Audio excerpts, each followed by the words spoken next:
Right, good. Aha, excellent. I want to do that. There we go. Oh, crikey, there are so many pages.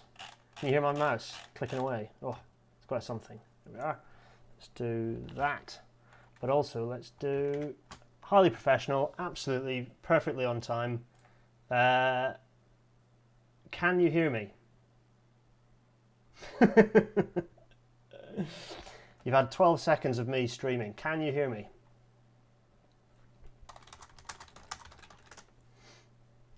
If not, then my battery might have run out of my lavalier mic and I might need to go and replace it, which is fine, lovely. Marvellous.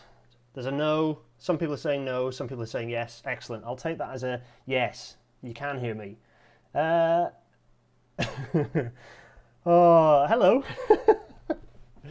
Let's rearrange that because I've got a feeling I'm going to slide further and further downwards as the evening progresses.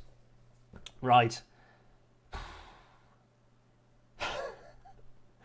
Oh, actually, that's reminded me of a thing. A news thing. Oh, we won't worry about that. Let's see what happens, shall we? If I do this. Yes, and actually, I haven't updated the transport usage stats, have I? That'll be a to-do. Anyway, right. Sorry, that was a bit of a mad rush. I've been trying to get something done and failing miserably. Hello. Oh, I didn't want that. I wanted to do this. Just me. I've not got a guest tonight. Hello, everyone. How are you all? Hello, Rail Natterers. I hope you are well. Yeah, the Discord has been blown up. I don't even know what that means, but it's happening. That's nice. What else? If I just slide this way a little bit. Ah, yes, there is some sort of plan. Network Rail have published a plan, but it's yet to be swallowed up. We'll get there, though. We will get there. Tonight is going to be a flick through of Network Rail's Traction Decarbonisation Network Strategy, which they published in an interim state on the kind of quiet and low down in a don't make it go big sort of public way. Thankfully, it has gone nice and big and public. It's out there. The report is out there. Network Rail have published it. And we tonight are... Good grief, this cup of tea is very, very grey. Tonight, we are going to flick through all 260 pages of the main PDF. A lot of the time, these massive... Hi, Gordon. A lot of the time, these massive reports come out, and they're quite intimidating. So I thought I'd let you... Essentially, we can flick through it through my eyes, and I'll sort of show you what I look for when I'm opening one of these reports. And what I expect to see, and we'll look at the good bits and we'll ignore the stuff that's just fluff, and we'll maybe focus in on things, and you can stop me and say look at the next page or look at the previous page again please, and we'll see how it goes. I'm going to try for this to be within an hour. Will we manage it? It's already 7:05, probably not. Let's flick on to the next slide. The news. People are angry that history exists. That's in the news. Lovely. More on that, I'm sure, later. Let's not dwell on it. But people are very angry that history is a thing. People are even more angry that that history might be a thing that isn't very pleasant. But they seem to think that means we have to think about baddies and goodies, and history doesn't really work like that. It's a lot messier.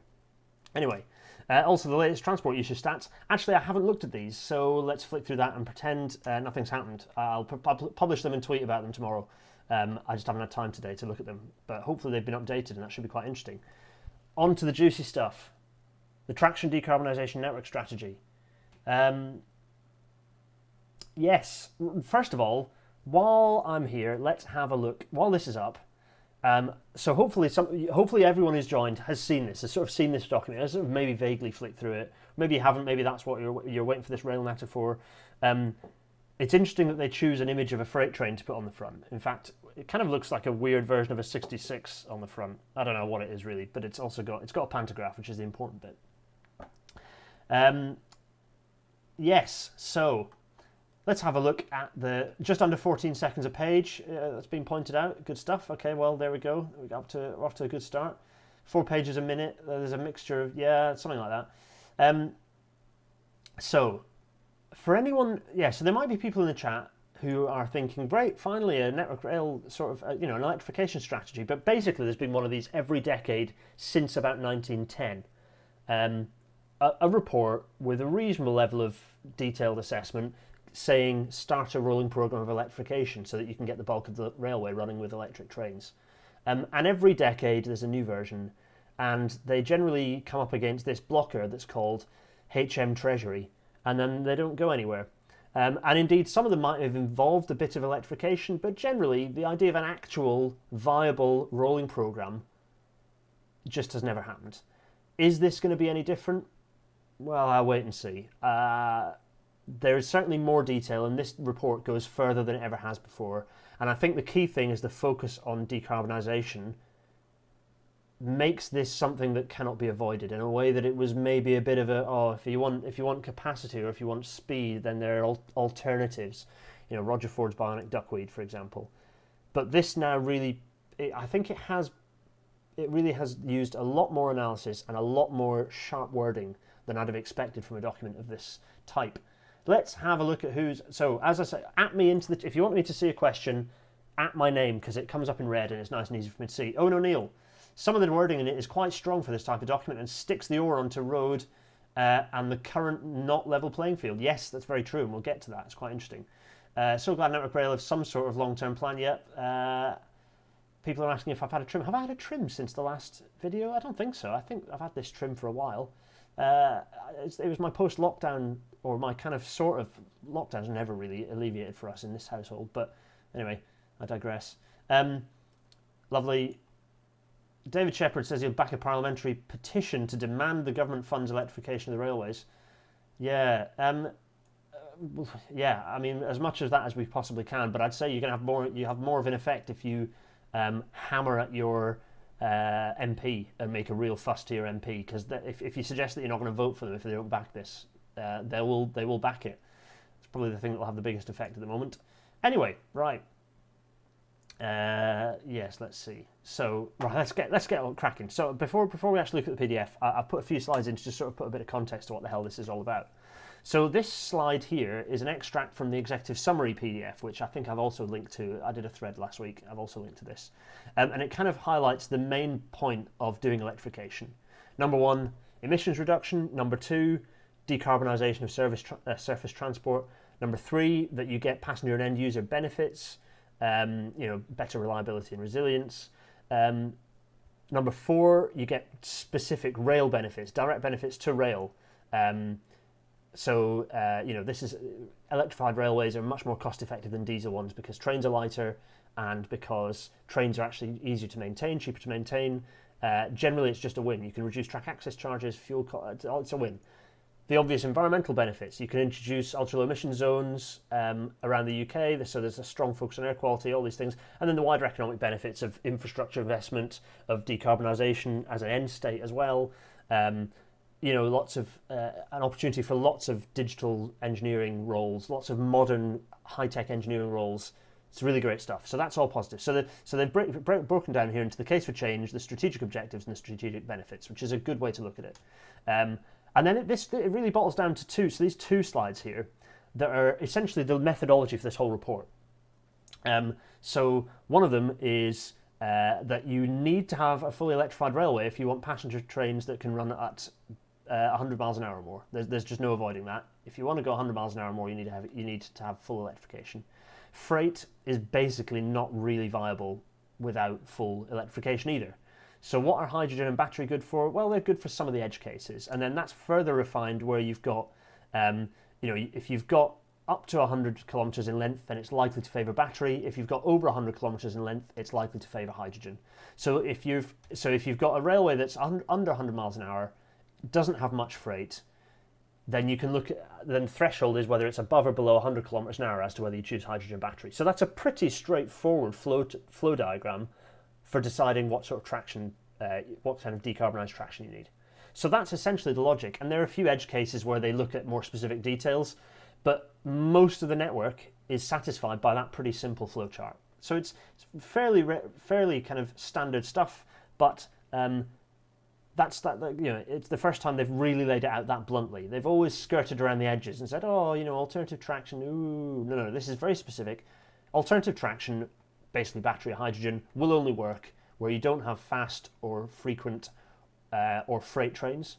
And then even then, the threshold is over 100 kilometers in length. You need to look at hydrogen, and even that can be problematic, much above 100 kilometers. So it's good stuff. It's good stuff.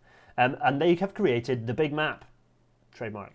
So this is the ultimate output, but we have to look in more detail than just the overall map, particularly as some of those funny colors. So all the green stuff there is electrified, but actually some of the funny colors. So if we click in here, let's get the old black one out. So you can see some of the funny colors here. Some of these bits, not all of these are not electrification. So people have gone, oh, why is that not this and why is that not that? Actually, some of these funny bits actually are full electrification as well. Some of them are edge cases where they aren't, but for a lot of cases, and you'll notice some infill third rail stuff going on down here. That'll be interesting. We'll get to that. Anyway, that's the big map, and that's kind of what we're going to be covering later. But that we'll go into the detail of that at the end of this of the big PDF, because it's at the end where all those maps, the breakdown of those maps, and the justification for each of those. So as you can see, it breaks down into sort of these smaller sections, and we'll get to that at the end of the PDF. So we'll get there. We'll get there. And that is what we're going to do. We're going to get the report up right now. It's going to happen. Here it is, the first page. Right, what's happening? So there's a lot of silence, there's stunned silence as we start this marathon through. So first page, preface. Here's the preface. Okay, lovely. Goes into some. So for me, I'm going to do exactly what I do when I actually read these PDFs, which is okay. Ignore that. Don't care about the preface. Don't care about the foreword. Contents. No, we'll get through that. Ignore the executive summary because we're going to kind of get there. We're going to go through all this stuff. So it's like, okay, some numbers there, but actually don't care about that. Strategic case. Okay, right. So, okay, these are some nice big words about climate change, response to government stuff, forecasts, 5 degrees, rail contributes less. So this is making the point that actually rail already is brilliant, but there is merit in us pushing for more. So railway traction accounts for the greatest proportion of emissions within rail. There we are. With all traction electricity for electric services matched by an equivalent amount of nuclear power, emissions can be considered almost entirely from diesel train operation. So yeah, basically all the electric trains essentially don't really have. You can almost essentially ignore those emissions. And Network Rail have an aspiration to power the entire network off nuclear, by the way. Right, lovely. So that's fine. Oh, lots of big strategic case, yeah, explicitly focused on, yep, okay, so I'm not too interested in that. So here you can see that they talk about the national map and the numbers, which they repeat these numbers over and over again. So this is very much, again, a kind of a summary, maps were provided, yeah, whatever, okay. So we're kind of, this is a lot of preamble bump that isn't really the meat of it, so we can flick through that. Okay, so now we start seeing some diagrams that are breaking down the case. So this is essentially the diagram that I put up earlier. So you've got emissions reduction, decarbonisation, benefits to passengers and freight users, direct rail benefits, environmental benefits, and wider economy benefits. Great. Okay. Case for change, strategic objectives, strategic benefits. This is probably kind of a useful thing to refer to if you're justifying the case for electrification to other people. So here's some extra context. Okay, so 5.2 context. Okay, they're talking about COVID-19, but frankly, and actually, this is one of the changes from the industry version, the version that went out to industry a month ago, and the version of DFT released. There are very few changes. Fair play DFT. They've not blunted the teeth of this, but the only change they did make is actually they downplayed the significance and relevance of COVID-19, which is actually a good change from the DFT there for once. So someone's been eating their bran flakes. Oh, a cup of tea, nice little. So it's a good job I had this up. I just had a panic in case I didn't. Nice. It's got my Edinburgh mug out for once. There we are. Nice. So COVID-19, basically they say let's not worry about it because this is a bigger, longer. Basically they're saying the mega trend is climate change. And likewise, then they say under here, climate change is the important thing going on here. And then there's a bit of stuff about, talking about the negative stuff about climate change, because let's face it, some of the ministers reading this don't believe in climate change. It's probably good for them to have it explained to them again. Overall UK emissions there as a context, so that's fine, but these are all stats that, so this is interesting. So this is looking at some of the stuff that I think I've talked about before, about the overall reduction in emissions, and then the bigger picture of the fact that transport hasn't reduced its emissions in the entire time I've been alive in the UK. So I think that's probably touching on that. Yeah, lovely, marvelous. Yeah, so you can see. In fact, you can see. There we go. So transport, surface transport is this blue, and it's just basically a flat line. It's rubbish. And then rail emissions. Rail, one of the greenest modes of transport in the UK. Lovely. I'd argue that it's the greenest mode, but yeah, particularly if depending on what you eat, rail is indeed one of the greenest modes of transport. It's up there with the e-bike. Anyway, lovely. And then some context about electrification and about how much of the railway is and is not electrified. So this is interesting. So the UK rail network covers just under 16,000 route kilometres of track. And so we've got to be careful now. So we've got a conversion between route kilometres and STKs, or single track kilometres, and that's something we need to be careful about not getting confused in here. So that's route kilometres, but that's essentially just saying 1 kilometre along a railway, ignoring how many tracks there are. And depending on what you're measuring, it's useful to go either between route kilometres or single track kilometres. People are asking if there are multiple instances of 5.2.1. Are there?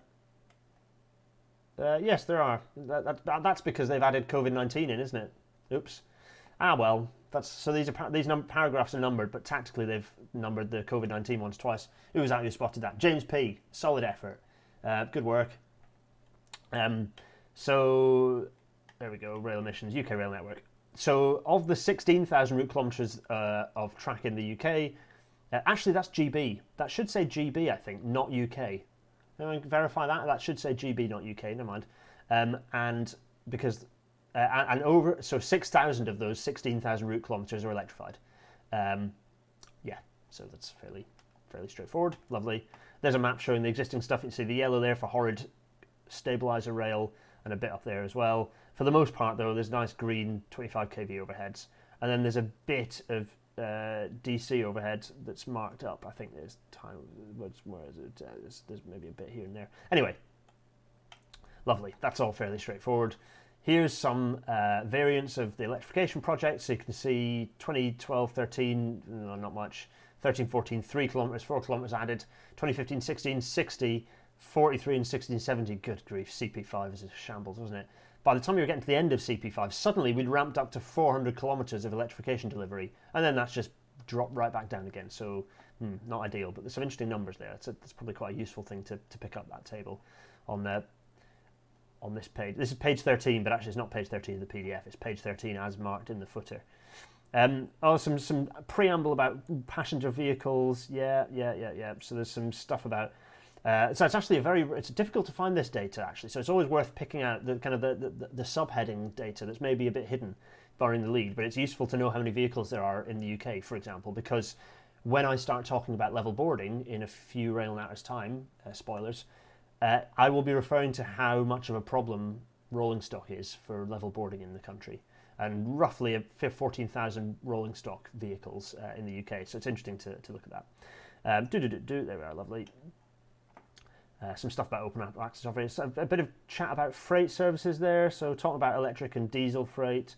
So there we go. Just giving some rough ideas of what limits freight. So things like gauge, weight, speed and length of train. Yeah, lovely. Marvellous. There we go. So a little bit about DC freight, but saying basically freight on 750 volt DC is not really a thing. It's only really a form of traction suited to commuter rail. Some stuff about engineering trains, yellow plant. There's some tenders out for electrifying yellow plant actually at the moment, and engineering trains, some Network Rail's fleet. Interesting stuff. Anyway, so that's fine. Oh, then a breakdown of Network Rail. Well, we don't need a breakdown of Network Rail. We can Google that and read stuff. There's some stuff about Network Rail baselines. So. Right, this is important. This is talking about what they are and are not including within. So the point at which they've drawn the line under the map of what is definitely happening and what might be happening, but they're pretending hasn't yet. So they are including electrification of the Great Western Main Line to Cardiff and electrification of the Midland Main Line to Market Harbour and Corby. That is included. Those are signed off and happening. The work does not consider non-network rail infrastructure, and so it is not including evaluation or appraisal of the following. The core valley lines, a very bad job being done at electrifying. No, I didn't say that. Sorry, I'll just correct myself there. There is some electrification work going on in the valley lines, and they're using some novel approaches. Novel, here in this case being a euphemism for badly engineered, but we'll move on from that. East-West Rail is not Network Rail, so they're not counting this. Weird. Totally weird. Should be network rail infrastructure. I think it's a weird, silly experiment that they're progressing, but whatever. If it gets delivered, we'll see. HS1 isn't included, fair enough, and HS2 doesn't exist yet, and it's quite away from existing, so it's fair enough they don't include that either. But frankly, for HS2, and someone asked me this question before, it's not really relevant. It's not really relevant whether HS2 HS2 doesn't have a bearing on the existing network because the services that it gobbles up and allows it allows more frequent services to run the existing network, which only means more need for electrification rather than less. So it kind of is fair enough. Let's have a look at the chat because a few people have asked some questions. 153 million litres of diesel are currently consumed by just freight, which shows the potential for reduction. Yeah, nice work. I'm glad for you, you're picking this stuff up. Some Class 92 erasure going on, thanks Gembot. That was O'Neill pointing that out. Chris McKenna, is 1 kilometre of double track electrification double the cost of 1 kilometre of single track electrification? No, but it doesn't. It's not a bad idea to assume rates per single track kilometre because it gives you at least a bit of a conservative estimate. Gary Keener would be able to answer that. In fact, Gordon on the chat might be able to gesture vaguely in that direction. Having there are a few people in the chat who might be able to answer that actually, Chris. But I'd say that it's a good rule of thumb to just assume that it is double because then you're not going to be upset if there's something particularly tricky going on. Let's see. So, David Shepherd, they really shouldn't do reports that exclude Northern Ireland and use the term UK. It's kind of rude. Well, I think it's fair enough that Network Rail or a report like this covers just GB, but they should do a Control F and find all the instances of UK and check that that is a correct reference, because some of the stats might be UK, but when it comes to infrastructure, the kind of the self-contained unit is really GB. And yeah, I agree, it's a bit stupid when they cop that up. And I do it sometimes. Please always correct me when I do it. Yes, we're going to talk about the Welsh Valley Lines, and I feel like it's the sort of chat where I won't get a guest on, so I can be a bit free and frank about how much of a bad job I think they're doing on it. But anyway, let's we'll come to that. Right, we've delayed. Here we go. Rolling stock. Okay, they've split into different categories of rolling stock. There we go. That's fine and probably not hugely relevant at this point. We'll maybe come back to it. Network capacity. So talking about capacity of the network. Some areas of the rail network are approaching capacity limits. Yeah, we know that. Or suffering performance degradation due to maximum capacity utilization. Yeah, huge amount of that. Lovely. Yep, so we need to, yeah, that's fine. This is a lot of scene setting, really, and we can probably flick through it. So I think I'm going to work to date, current picture. Okay, so it's talking about lots of publications, lots of talking shop, but not very much action. Network rail non-traction decarbonisation. Okay, so this is interesting. So this is the stuff that doesn't involve wires or hydrogen or battery, but actually does need to be thought about with wider decarbonisation. So things like considering carbon in investment, yep, so any investment they make thinking about carbon, electricity connections to the network, improving general energy efficiency is good, yet managed station energy usage, a broad sustainability culture, so it's kind of tying all these together, things like renewable energy and generation and storage, and then the road fleet as well. So all these things, electrifying the van fleet, obviously Network Rail operate a load of vans, and all their contractors operate loads and loads of vans, and hire cars to go to site and all these things. There's stuff that Network Rail can do to drive it kind of massive change, bearing in mind that 600,000 people are employed in the wider railway supply chain. That's a lot of vans and cars being driven about. Yes, Owen O'Neill is pointing out the decision around the freight locomotive, which will replace the existing Class 66 fleet, which is basically most rail freight vehicles, will need to begin right now. Yeah, agreed. We've been talking about this for a while now, and the more we delay, the more that becomes a serious problem, because in about, 10-15 years, we really need to be on top of that, because there's a lot of Class 66s, sausage squished trains that I was talking about in. There's your problem. American trains squished into sausage shape. They're all going to be expiring and need to get scrapped. Anyway, right, okay. International decarbonisation efforts. Right, well, let's flick through that. There's some examples of some case studies here. So there's the Alstom's hydrogen train, which one of the earliest Rail Natter episodes is about hydrogen trains. So I'd recommend watching that one if you want some context. It's not that crazy an idea. Have a look through this stuff. There are useful and relevant applications of that technology. That's one case study. There's some case for change. We've already talked about this. It's that table that we've looked at, and so this is going into each of those in a bit more detail. It's talking about there are some modal shift. That's good. What's this? Yeah, so modal shift. Some decent data about modal shift for passengers there actually. So talking about the fact that modal shift is a very good thing. Some research based on the impact of COVID-19 on CO2 reductions. So so actually this is worth revisiting and picking through in a bit more detail, which we're not going to do now, relevant to the data associated with modal shifts. So I'll be picking through that to see if there are any nice infographics I can create out of it. That should be interesting. Oh, running out of breath. Whew. Class 66s were made in Canada. Yeah, mixed bag. They're North American because now the last few were made in Illinois, I think. So mixture. Oh, yeah, that's a good point. 5.2.46. Yeah, these are good to make all these paragraph references, by the way. 5.2.46. Yeah. Only technology sufficiently advanced are trains powered from batteries, electric infrastructure, and hydrogen. Yeah. So that's referring really to traction technology, but you're right. Who was that? Who was saying that? Who just made that comment? Oh, I've lost you. I'm ever so sorry. Was that Brian? Was that you? Oh,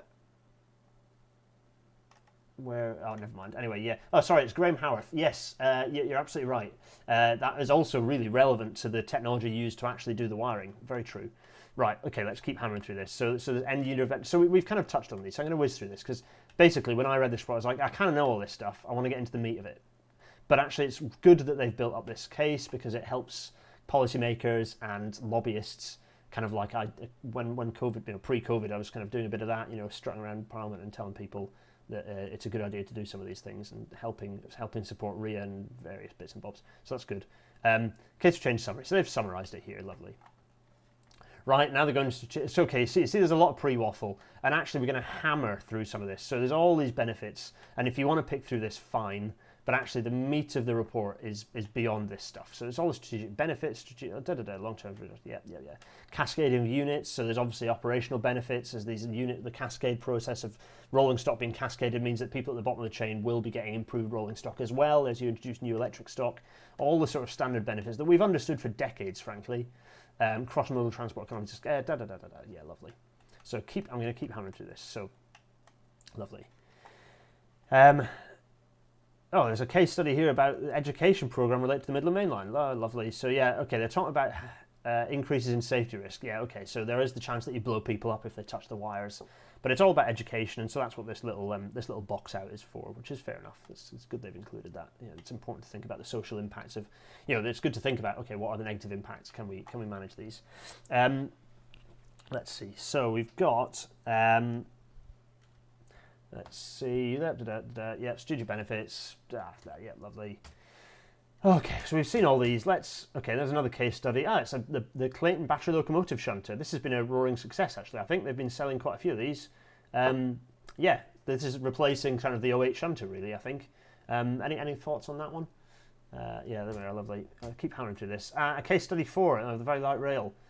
Not really sure why they've included this case study, but I suppose it's just discussing the potential of what can be happening. A very light rail vehicle makes a battery operation a bit easier, because if the rest of the train's a bit lighter, you've got more weight, kind of more gap in weight to then run to fill all the batteries in and run it that way. So some of these are looking at diesel, but I think a lot of these are looking at battery operation. That's fine. I have to say I'm mildly sceptical of the concept overall, but I'm waiting to see what they come out with and what the research looks at and what the proposed use case is for these sort of very light rail vehicles. And note that these cannot run in mixed traffic. These can only run on sort of entirely segregated lines. But anyway, that's sort of a by the by. Full solutions. So these are the three. Okay, so this is where they're looking at the three different solutions. So electric traction. So that's full electrification, as I'm going to refer to it, and for the most part that means overhead. That means an OCS, so overhead contact system. In the UK, generally referred to it as OLE, and then also it refers to a little bit of DCCR, so kind of 750 DC third rail stuff, but that's just infill. And we'll get to this in the report. They have worked with the RSSB, and the RSSB are continuing to do the research on a safety case around continuing to do doing some more third rail electrification, which is a no-brainer, frankly. Much as I'd love it to be wired, for the isolated pockets that are just surrounded by third rail, just make it third rail, for goodness sake. So electric traction, battery powered traction, and hydrogen powered traction. And so you can see they've done a bit of a breakdown there, and they're saying that hydrogen powered traction train has a particular range of around 1,000 kilometers. So for a single diagram, so that's the operation that a train has to do in one day. So not just the total distance from one end of a line to the other, but doing that repeatedly in one day, about 1,000 kilometres. So it's interesting to see then what sort of operations that allows. And that feeds into this report later. Mike, don't worry about being late. That's fine. It's always here saved. People are enjoying the fact that battery shunters are a good idea. Yep, agreed. Oh, there are 100 of you watching this. I don't know if is this actually useful? Let me know if this is useful. I shall continue hammering on anyway. Right. So we've got hydrogen. So we've had battery, hydrogen, traction combinations without diesel. So this is a bit of a consideration of bimode operation, but without the secondary mode being diesel. So considering battery or hydrogen as the secondary mode. There's a bit of a discussion of this. You can see a fairly long discussion, but yes, there's a bit of a mixture. A bit of a mixture of discussion. So there's some stuff about some of the research going on that. I think a very important paragraph is this one, 5.6.71. The choice of deploying discontinuous or discrete electrification is for very geographically specific reasons and requires careful consideration during project development and optioneering. As TDNS is using a top-down appraisal, it does not consider either discontinuous or discrete electrification. These will be considered by regional teams during project development and hopefully will be mostly thrown out. That's my additional, in italics, addition there. Discontinuous and discrete electrification are just terrible ideas, so never ever use them to suggest, oh, why don't we electrify this and then use discontinuous here. Unless you're an electrification engineer, you should not be proposing or suggesting discontinuous electrification. Okay, that's the rule. If I was going to have an orange rail natter take-home note that I'll insert here, it will be only electrification engineers are allowed to propose discontinuous or discrete electrification. Yeah, none of us normies are allowed to recommend it and suggest it. Certainly, politicians and project managers and strategic level people are not allowed to suggest it. Only full electrification or use of battery or hydrogen kind of for a single route is allowed. No discontinuous or discrete electrification. Okay, good. We've all agreed on that. Nice one. The chat's kind of is the chat frozen? Wait a minute. So let's just refresh. Just make sure I haven't broken the stream. No, we're here, still running. Happy days. Good. I'm glad everyone agrees with that. Yes, Sarah Noble, you're right. Coughing stand edge tunnel at the politicians is a good idea because you ain't discontinuously electrifying that, you muppets. Right, anyway, let's keep hammering on. How are we doing? Page 73? Actually, this isn't page 73. This is page 80 of 257. Can someone do some sums on whether we're realistically going to get through this within the hour, bearing in mind it's 5:30? I remain unconvinced. We'll see. It might end up being an hour and a half. That's fine. David Shepard asks, what does discontinuous and discrete actually mean? Very good question. So what that means is some people suggest that you can stop the wires, drop the pantograph, and avoid doing the expensive infrastructure bits through, for example, difficult overbridges or tunnels and these sorts of structures. So where you need to do some really heavy engineering, or through some stations, where you need to do some really heavy engineering, there's a suggestion that you can avoid putting the wires up and avoid all the associated heavy works if you just leave a gap in the OLE and let the train drop its pantograph.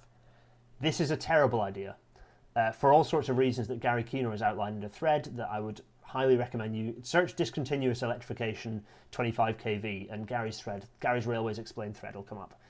It's just a dreadful idea. Best avoided unless in very specific situations. Whew. Do you mind if I have a little sip of tea? Particularly for the so I don't know how this is going to be as an audio only version of the podcast. Crikey! Oh, I needed that. So 5.7 is now talking about the actual methodology. So we've touched on this in the slides before I put the report up. So the section introduces technical considerations, yada yada. Yeah, okay. So basically, they put the diagram up that I put earlier about battery, electric, and hydrogen. So summary of the technical abilities of the three traction technologies considered as part of the report. Yep, lovely. So there they are.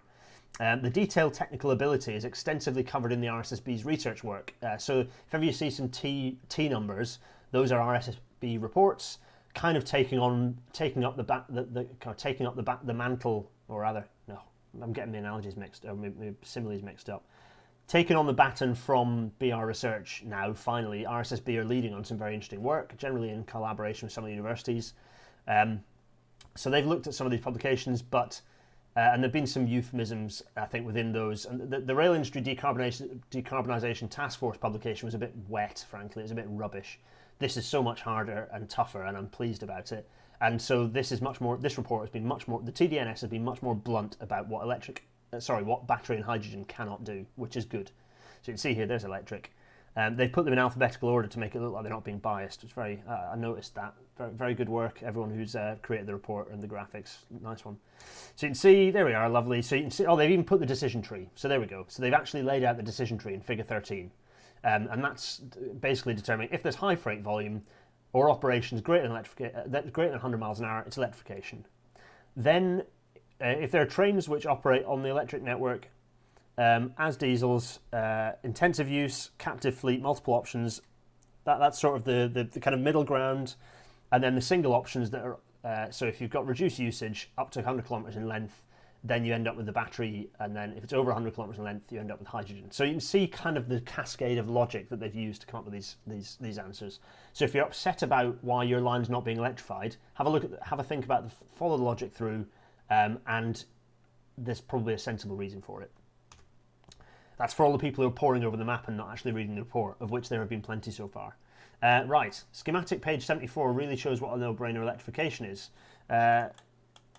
Yes, agreed, absolutely. That was Graham Howarth pointing that out. Thanks, Graham. David Shepherd. So the TLDR version of 5.75 is that hydrogen trains are slightly less useless than battery trains. You could indeed try and say that, David, yeah, but they have their uses. They have their uses. Thomas Wood brings up a good point, which is that they're using road traffic lights, not railway signals, with the red on top, very road-centric. Well, you've got to appeal to the Department for Transport and Treasury, and unfortunately both those departments are very road-centric, so, you know, it's making their life a bit easier. For an electrification report, quite a bit devoted to modal shift. Yeah, 5.5.13 onwards is dedicated. There's quite a lot of stuff, as I flick through, there's a lot of stuff on modal shift, which is really good. I'm pleased about that. Very pleased about that. Mikey B asks an interesting question. It's not a stupid question, Mikey B, not at all. Do trains with pantographs typically have a third rail compatibility also? That's a yes and a no. They don't automatically, but most modern rolling stock has the ability to be, but the EU standards mean that you can theoretically make them third rail in a fairly straightforward way. I think generally it's easier to make it's much easier. Yeah, basically it's difficult to convert from 25 kV into DC. So generally any of the DC stock, the newish DC stock, so third rail stock you see going around, it's quite easy to convert that to overhead running 25 kV. It's quite a bit harder to do it the other way around, but it's not impossible. So there's a bit of discussion. So there's different voltages, but the TSIs generally, so that the European TSIs make that and force that to be a bit easier than it was sort of 30 years ago. Yeah, good question. And lots of good answers as well. John Christoph getting in. Yeah, Mike roaming out of crack. Yeah, good stuff. Thanks for the chat. The chat's great. Railing out of people. I just want to express to you, those in the chat, a lot of love for all of you. You make these things work, and you make it a little community of people saying hello to each other and sort of answering each other's questions. It makes me very happy, and a little bit proud. This feels like one of the better things I've ever created. So hi to all of you. I'm glad this happens. Discord feels like an extension of it, so it continues to make me happy. Yes, Thameslink does switch between the two, but it's very much designed to do that. David Shepherd, yes, you're absolutely right about that. Yeah, there's lots of good answers going on, so I'll let that chat continue, and I shall continue to press on through the report. So we've got to 5.8, and this is again making the recommendations. So this is just outlining what happens later. So here you see, so there are recommendations. We're going to break these down later. So here's the map. We finally got to the big map, TM. Here it is. And you can see there's colours for baseline electrification. There are so you've got core electrification, ancillary electrification, alternative. Let's zoom in on this actually. So this is the legend. So the black stuff is stuff that is already done. Core electrification is the sort of easy answer. Ancillary so this is about prioritization essentially. This is so core, ancillary, and then indeed some of the multiple dotted stuff will be electrified. But I think the core and ancillary, and we'll find out in the report. I think the core and ancillary makes reference to the prioritization of what needs to happen when, what the first priorities are, and what needs to be done later on. So. In fact, that's a good point. Let me just. So yeah, let's just be specific about what core and ancillary means. So you can see for electrification, there are a number of areas on the network that are only marginally within the parameters of single option. For electrification, these areas are identified on the maps as ancillary electrification. For the purpose of the analysis, these routes have not been split out, as the methodology identifies them as requiring electrification. However, it was felt prudent to identify areas which, when assessed, emerged marginal. For battery and hydrogen, where distance is on the fringe of capability of the relevant technology, this has been identified in the supporting commentary contained within Appendix 8. I read that very quickly. Basically, it's giving... it's sensible because it gives a prioritisation, which is good. There is the risk that the penny pinchers will say, well, if it's marginal, then go with the cheaper one, which automatically for them will be the rolling stock option, not the infrastructure option. But I hope that will just be seen as ancillary stuff will just be seen as something that that'll be at the back end of the process of electrification. So obviously you'll do the core routes. You'll aim to satisfy, you'll aim to deploy electrification on those core routes first. Lovely. Lots of good chat going on. Right, I'll leave that to it. So, here's the map. And you can see lots of dark green, lots of core stuff that needs doing. Funnily enough, it's actually a good idea to have lots of electric railway. You can see the Settle and Carlisle there is ancillary electrification. That's a first. It's the first time it's been recommended for electrification, certainly since the 1950s, which is good. You can see that Newcastle Carlisle is just defined for electrification. Core electrification. Borders, core electrification.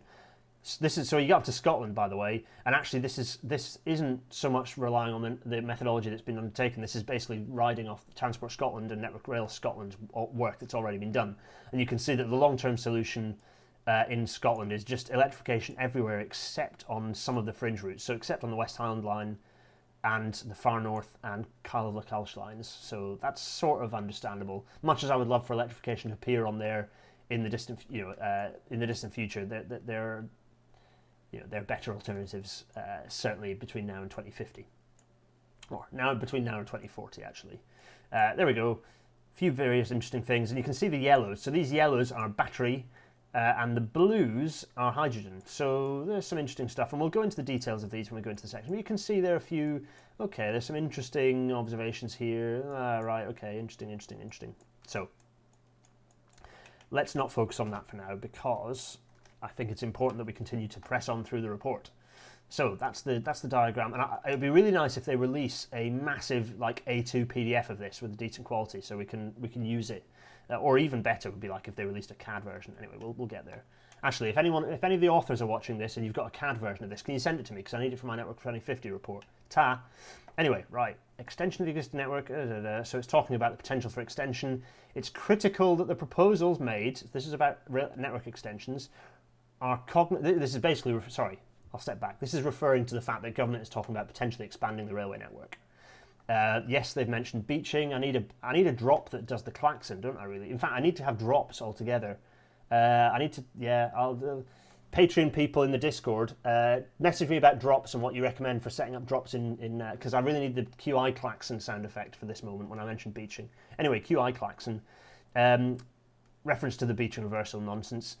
It's critical that any proposals are cognizant of the recommendations within this document and also the broader net zero emissions targets. Basically, they're saying you need to think about how you're going to electrify your railway, decarbonise your railway, run it with zero carbon, and whether that means electric, whether it means hydrogen, or whether it means battery. It's like a bit of a jab towards East West Rail, I think, because it's absolutely mental that East West Rail is not fully electrified. Anyway, it's another story. In fact, it's not another story. It is a little bit. Owen O'Neill, 5.8.9. These recommendations will result in up to 96% of passenger unit kilometres operated using electric tracks, with the remaining 4% operated using hydrogen and battery units. Yeah, it's a very, very, very astute point. Really is observing how small the number of passenger unit kilometres, so kind of how much passenger journey for anyone on any given day will be on proper full electrification. Very little will then be on ancillary stuff. Anyway, David Shepherd's asking, that was Owen O'Neill, by the way. David Shepherd's asking, will it say later on how long all the electrification will take? Yes, we're going to get there, and we'll talk about engineering capability too. Barry Jones, note that the map does not show the Wirral lines, Bidston West Kirby lines electrified. Yeah, we'll get into the details later. So, let's go. So we're discussing the role of diesel rolling stock, So it's talking about There's a major role for diesel rolling stock in supporting the work needed to achieve interim emissions targets in advance of 2050. So lots of stuff about hybridization, bimode, multi-mode, all this stuff. Bit of discussion about diesel. Diesel cannot play any part in a zero-carbon railway. Procurement of new diesel-only trains is likely to carry a significant volume of risk that will be made redundant beyond 2050. Procurement of diesel-only units should only be pursued where there is a clear strategic and economic rationale for doing so. Basically, they're saying, stop buying diesel trains. It's fair enough. There we are. They're talking about some lessons for alternative traction. So again, they're mentioning modal shift, which is good, and efficient delivery. So this is this is answering the point that David made earlier. This is going to start being expanded. Joshua Ritchie, what is the closest point the national? Okay, that's not relevant. Pinged on Discord with temporary solution. Okay, that's good. Thanks, Ella Developer. That will be good. One of my mods on one of my admins on the Discord. Fantastic. Right. This is how my brain works. I can't remember what that was. Discord will provide me the answer anyway. Right. Recommendations. Scotland's Railway. Okay, this is just talking about the fact they've just taken the report. They've taken that report basically and represented it exactly as it is. So there's the Scotland stuff that's already been announced, and then the TDNS recommendations just to kind of overlap each other. So that's fine. And here we go. We're starting to get into the breakdown of by route. And this is good. And so what I'm going to do is probably skip the by route recommendations because we can use the map. But it's worth, if you're wanting to, so there's later on there are maps and then tables referring to each choice, and I think that's where we're going to spend a lot of time. So the wordy description of the recommendations I'm going to flick through fairly rapidly. In fact, I'm going to do it right now. So there's some, there's some recommendations about freight flows. So actually there's just a lot of good broad discussion. Recommendations for Southern, recommendations for Wales and Western, North West and Central. This is where we're going to talk about, so that here we're talking about the programme. So this is talking about the programme of the report. So the intention of both this TDNS interim programme business case and the further TDNS programme business case, so this is only the interim business case, the larger document will appear later, is to outline proposals to achieve traction for decarbonisation, and then they're saying that follow-up work will be required to realise the delivery of the recommendations, yes. The delivery of this programme will then be outlined in this section included as part of the management case. So we're 90 pages in, but what are we, like a third of the way through, maybe a little bit more.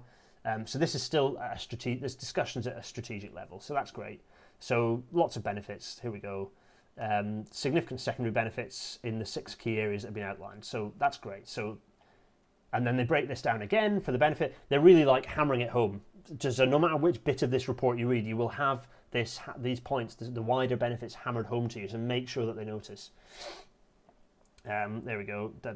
Lots of discussion of modal shift, which is good, as Owen O'Neill is pointing out. Thank you, Owen, for keeping an eye on things as I'm whizzing through. Right, okay, the economic case. So this is a large section that goes into the deep economics, and it's about, so there are 2 ways to look at, based on the current restrictive Treasury rules, #abolish the Treasury, there are 2 ways we can look at economic benefits. One of them is the benefit cost ratio, so undertaking a fairly rudimentary single point cost benefit analysis. The other is looking at net present value. Now, cost benefit analysis maybe works, it shouldn't be used at all at a strategic level, and anyone who tries to do that is a charlatan, but it often has been. Generally, it's used for point estimates that are static in time and refer to a fairly short delivery program. So actually, it doesn't really work for any form of infrastructure, but that's what that is used for. So the idea of using it for HS2 is a hilarious joke. The other, net present value, looks at a period of investment and then a period of return, and then sums the two and looks at how long it takes before you break even, or indeed whether you break even at all. And so in a minute you're going to see some graphs that explain this. So this is quite heavy stuff. So this is basically discussing that point, and it's talking about the conversion of kilograms of CO2 equivalent per annum into cost values and looking at end realization. It's kind of discussing that, but essentially what it does is, I'm whizzing through to these benefits. So it talks about all the cost benefits. Actually, it's worth just saying what that net present value analysis includes. So it includes carbon reduction benefits, includes journey time benefits, includes performance benefits. It does include some level of DFT analysed road decongestion benefits. I'm dubious about that, but we'll see. It includes increases in passenger revenue, and in terms of the cost, so those are the benefits. You'll notice a lot of major emissions there. For example, the benefits to health from more people being interested in sustainable transport, travel, and potentially cycling more. It doesn't look at the benefits in terms of cycling and some more ability to cycle because of decongestion on the roads. So it misses a lot of stuff that's quite difficult to quantify. So as is quoted in Rail, I think you'll see at the next issue, there are critics of this process, shall we say, Wave. Yeah, but actually, it's a very good point. There's a good breakdown that will be coming out that's happening in Rail, as you'd expect. A breakdown of this, I'd recommend you have a look at. So, in terms of the things that are included in the outgoings, so that's the income. Then the outgoings are obviously the capital and renewal costs of the infrastructure, the maintenance costs of the infrastructure, the disruption during construction disbenefits. So that's probably looking at Schedule 8 costs and Schedule 4 costs, rolling stock maintenance costs, rolling stock fuel costs, leasing costs, which shouldn't exist, but they do. And then a kind of NR maintenance costs. So that's changes in track maintenance costs to do with different rolling stock types, so related to track charges. So it's the calculation of the outgoings minus the income that gives you your net present value over time. So that's very important. And then they've done this for, I think, 5 different pathways. So they've broken down. So there's a do minimum, and it's kind of discussing what that do minimum is. There's a so you can see here a do minimum, which is make no changes, do nothing, do none of this. That's basically the trajectory we're on now. And then there are 5 pathways: a do minimum pathway plus a decarbonisation strategy that achieves 80% reduction in traction power carbon emissions at some point. Low to medium is talking about a 95% reduction in traction power carbon emissions from these levels at some point. Then the medium, so pathways 3, 4, and 5 are then talking about decarbonisation strategy that achieves net zero by 2050. The pathway 4, which is everyone's favourite pathway, which is a decarbonisation strategy that achieves net zero by 2040. And then the medium pathway of pathway 5 is net zero by 2061. So that's kind of a slower ambition. Still an overall medium ambition, but pathway 5 is sort of the slow road to achieving that. And then what you get is, so let's have a look. So that gives you, So the next page gives an interesting table, which looks at, sorry, just a second. I'm just going to,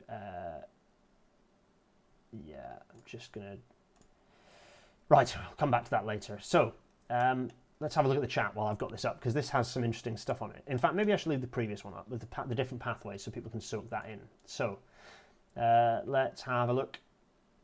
Yes, so... Oh, really?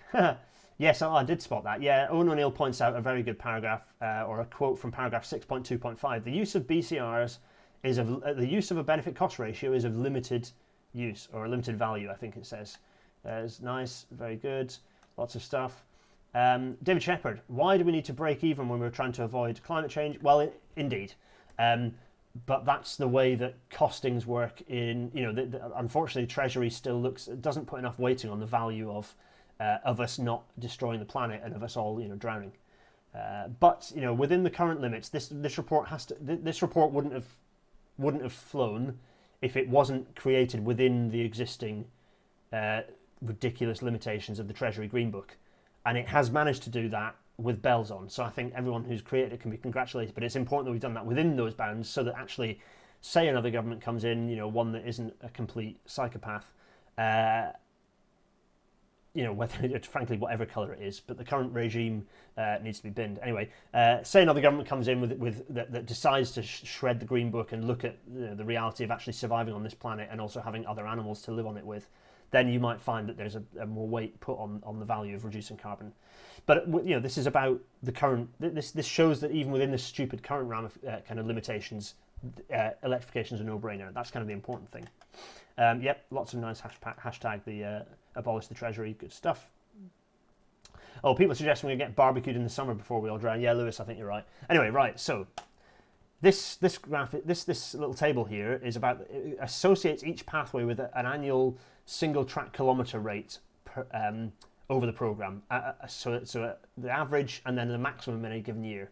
So you can see that the pathway 4, which is the fastest one, has an average of 658 single track kilometres over the programme. You can see that's very ambitious. If you consider that CP5 we maxed at 400 and we were struggling, you'd have to have this. It's not impossible, but you'd need a major. The supply chain would need to look different. You need to have a major ramp up, and I think, and within this, they acknowledge that fact. And so you can see the maximum in any given year, 922 single track kilometres in a given year. That's epic. That it really is epic. In terms of, we're 55 minutes in, by the way, and I think we're only like, what?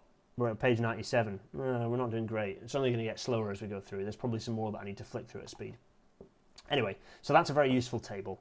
And I'm going to flick through the rest of the economic approach because it's quite heavy. But you can see that there's some discount rates, some general sort of yada yada, not hugely exciting. There's some stuff about capital costs. So they've assumed a fairly wide total bracket cost from £1 million per single track kilometre to £2.5 million per single track kilometre, which the RIA Electrification Cost Challenge report that was issued, was that last year? Crikey, time flies. Is very good at explaining that and justifying it. So that's not from estimators, that's from past experience of what can be achieved. So it's good stuff, that. Tell me if my sound's all right, by the way, because this mic's been on for a very long time today. I've done some pre-records as well. Yes, so it'd be good to just check that my mic's continuing to not crackle away. Hopefully it's nice and clear. I mean, as clear as this stupid mic is. Right, so that's worth just kind of, I thought that was worth dwelling on. You can see there, lots of stuff about operational costs. So here you can see discussions about the units and sort of the application. Whiz through that. Some discussions of model years and how that fits in. So various bits and pieces here. So lots of discussion about the economic benefits of moving towards electric traction, essentially, in this section. Here's the economic outputs where we see the calculation. So, net present value is the benefits minus the costs. It's as simple as that. Present value of benefits minus the present value of costs. And you end up with, okay, there's some carbon emissions. So the graphs of the different pathways here. So you can see pathway 4, frankly, is the one we need to be following because it means that you're getting decarbonisation much, much quicker than the other pathways that are, frankly, really, really slow. Obviously, the do nothing is a catastrophe, but even pathway 1, which is the slowest here, is just you're looking at decarbonisation by 2070s. We just need to be much quicker than that. So the only pathways that I see as viable are pathways 3 and 4, and really we just need to be looking at pathway 4, even though that requires a huge change to the shape of the supply chain. Right, so here's the first of these graphs I'm talking about. They're very interesting because they look at the pathway, and so this dark colour is the cost, so that's the outgoing. So you can see obviously a major investment in the infrastructure there. That's an obvious annual costs associated with, there's £600 million being spent annually at peak on the infrastructure and on rolling stock as well on top of that, I believe. The green here are the benefits, so you can see the benefits start rolling in fairly quickly. Before that program is finished, the benefits are starting to ramp up massively. You can see they kind of normalise a bit, and then you can see this blue line here is the NPV value. So that's what you can see. The break-even point there is at is in kind of 2100. So it's quite a way away.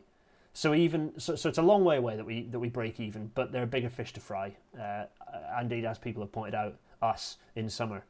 So you can see those graphs start appearing for the various pathways. Let's go to pathway 4. So you can see this involves an outlay up to nearly $1 billion a year on electrification. Seems sensible. Actually, it's just under 800,000. 800 million. Let's not overblow it. Just under 800 million. But you can see that the benefits pick up quite quickly. Again, your NPV breakthrough is still 2100. So actually, from a treasury perspective, if you're talking about the gilts that we'll take out to fund this stuff, the break-even period is so. If we're looking just at the break-even, the quickest break-even is I think it's pathway 5. So you're getting a break-even. Let's have a look. You're getting a break-even in sort of 2085, perhaps. I think the numbers are actually in there, but I'm not going to read because my eyes are going fuzzy. So you can see there, those are useful graphs. They're interesting, useful graphs. Being realistic with those choices, the Treasury will pick option 5. Yeah, I fear you're right. But that's why we need to be pushing the importance of decarbonisation rapidly. Right,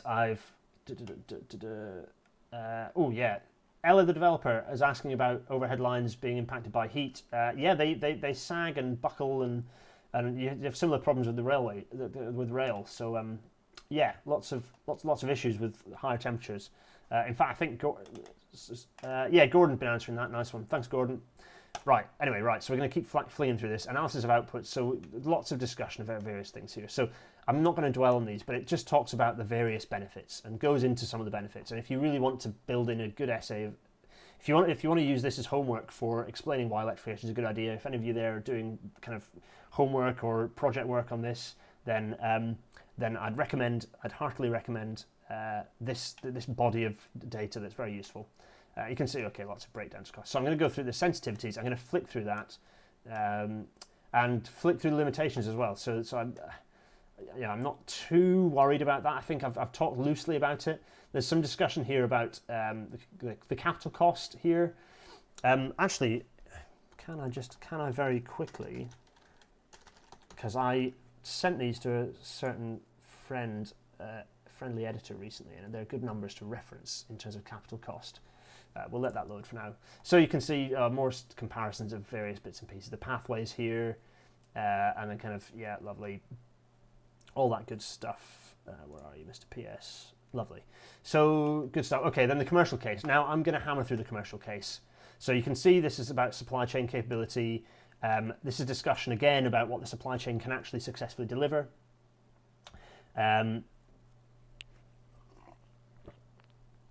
So Noel Dolphin, I think, put this graph together originally, but there is now a much better version that I'm hoping we will see. Gary, are you actually watching? Is Gary Keener watching by any chance? He might not be. He's a busy chap.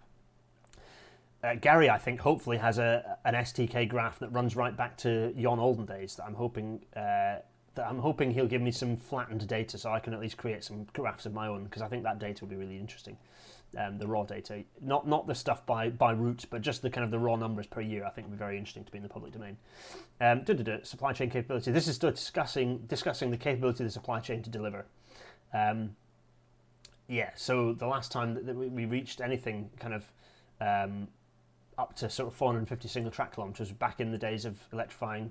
It was during CP5, but that was painful. It was a very painful process. So the supply chain needs to be ready, and so that's why a rolling program is so important, because you get that ramp up. If you go back to these figures here, you can see that there is a ramp up. It doesn't happen overnight. You probably have a few years of getting the supply chain into shape. And actually, the longer Treasury waits to sign off on this, the more pain there's going to be, the longer it's going to take the supply chain to ramp up, because as we speak, we're hemorrhaging electrification engineers. It's happening now. Right. So let's see. Where were we? So here's the financial case. Again, financial case, yep. So here's a case study, enabling efficient electrification. So this is a good case study, and it's talking about some of the things that you can do that help reduce headline costs, headline capital costs. Actually, for me, again, headline capital costs aren't so important, although they are important in the stupid business case for Treasury. But they are analogous to complexity, and complexity does slow the process down. So pulling some of this stuff out, avoiding doing some of the work that we did have to do even 5 years ago that we don't now thanks to things like surge arresters, enables some clever stuff in terms of reducing complexity. So ignore costs, but reducing complexity, which means you can electrify quicker, which is good. There we go, lovely. So that's just talking about some kind of analogies and EU regulations, and so rightly so. There's some challenges of the need for 1.8 meter high bridge parapets. Standards are there to be challenged. If you can, standards is just a standard way of managing a risk profile. It's a standardized manner of risk management. As Bridget Eickhoff says, if you can show that you're managing the risk appropriately but in a different way, then you can deviate from the standard. That's fine. And if enough people agree with that process, chances are that your proposed method of managing the risk differently will get taken on and absorbed as an alternative to, it'll be absorbed and potentially become the new standard. That's how this stuff works. Standards don't stand still. There we go. So the various pathways here, you can see the capital cost over time. So actually, the capital cost, the infrastructure capital cost there is reaching 1.8 billion for, I presume that's pathway 4 there. So the MPV graphs are showing something slightly different. I presume there's some discounting going on for it's a more complex picture, whereas this is just this graph here, figure 25 is looking at the pure, you can see there, it's looking at the pure infrastructure capital costs. Moth just flew past me. They eat clothes, so I'm afraid there's a bit of moth genocide going on there before your very eyes. Horrifying. So, Financial case, yeah. So, right. I'm going to conclude the financial case by quoting some numbers at you that aren't explicitly written in the report, but hopefully are useful. So if you look at the top end costs, these are capital costs, the top end, so not looking at the bracket, but just looking at the highest possible cost, the total infrastructure only cost in the worst case scenario is £30 billion. And that's for delivery up to 2040. So that's not that high if you break it down by the numbers. The rolling stock cost, because obviously there's an implication, there's an implied need to then renew a load of diesel rolling stock, is £21 billion over a similar period. So you're looking at a total capex of 51 billion in 2020 kind of prices for this in terms of dealing with infrastructure and rolling stock. 51 billion. So that's not actually explicitly written in the report anywhere, probably very sensibly. But I think it's useful to. That's not very much money. As I say, HS2's cost of whatever it is, 88 billion, it's 100 billion, whatever you want to call it, say the price is. The 88 billion or 100 billion or whatever price you quote for HS2 is not that much in the grand scheme of things. And so 51 billion is certainly not. And we should be doing both. So there is no reason to not. But again, capital costs are basically free. Like that's free money. So there's no reason for that to not be, given that it then reduces the daily outgoings, which is the stuff that you need to not have totally ridiculous and run away. You know, it reduces your running costs. So this is basically a free way to reduce running costs, so we should be doing it. And also, in the process, create a huge skilled workforce. It's good stuff. Anyway, right, okay, management case, oh god, okay, so this is probably talking about, let's see, right, yeah, programming and how you actually build the program and when you do what when. So this is sort of looking like what the program of decarbonisation might look like and sort of, you know, how they break it down. God, yeah, so governance, this is all fairly dry stuff that I'm not going to dwell on. Synergies, oh golly, talking about, you know, better understanding across the supply chain. What's this? Yeah, so program delivery for the recommendations made. It's clear that there's going to be more focus on this in the full business case that will kind of be issued later this year. Theoretically, it's October that's coming out. So there's continued work. Basically, it's about more continued work with the industry and supply chain to make sure that the program is sensible and that it's realistic, but that everyone's got buy-in into it. I'm going to pause. Right, lovely. Okay, so this is discussing other bits and pieces here. Yep, governance frameworks, yada, yada, yada. Lovely stuff. Right. Whew. Appendix 2. We are now on to... So this looks like we're into the appendices. Oh my gosh. Right. Whew. Right, so let's very briefly pause. Allow me to have some cold tea. We are... Let's have a look at this. We're an hour and 7 minutes in. Who's with us? We've got 96 viewers still. Crikey. So we've got... Let's see. Lack of investment is selfish. Older people not wanting to invest in the future of younger people, or indeed, absolutely, yeah. So, very true, David. Basically, the Treasury is not interested in investing in the future. Very true. Gordon's not a fan of nuclear power. That's fair enough. I am a big fan of nuclear power. Although maybe he's just referring to weapons. Who knows? Right. Freight gauge clearance is a very good side effect. Yes. There's some people saying that. So we got through the main report in 1 hour and 7 minutes. But unfortunately, the fun stuff, which is the maps and the appendices, is probably going to take a bit longer. I'm going to try and hammer through fairly quickly. I hope. Let's see. So lots of stuff here. Let me just do this. Sorry, because I'm having my chat being spammed a little bit there. Let's see. Sarah Noble points out that you have to synergize the mind chain. Absolutely right, Sarah. Couldn't put it better myself. Right. Whew, I need a Rail Matter branded thermos flask. Yeah, very good point. Are rolling stock costs on top of the existing renewals? I think it's assuming the baseline is assuming where we were, so it's not including some of the new announcements that have been made. I think we've reached the end of the current tranche of rolling stock bids. And now, you know, I think we're now at the point where anything that's new is happening. So, for example, East Midlands Railway and Avanti fleets, I don't think they're included in this. I don't know. Someone else might be able to answer that, actually. Let's see. Right. People are reckoning that this is going to be the longest rail matter. Well, it might be. We're going to try and avoid that, though.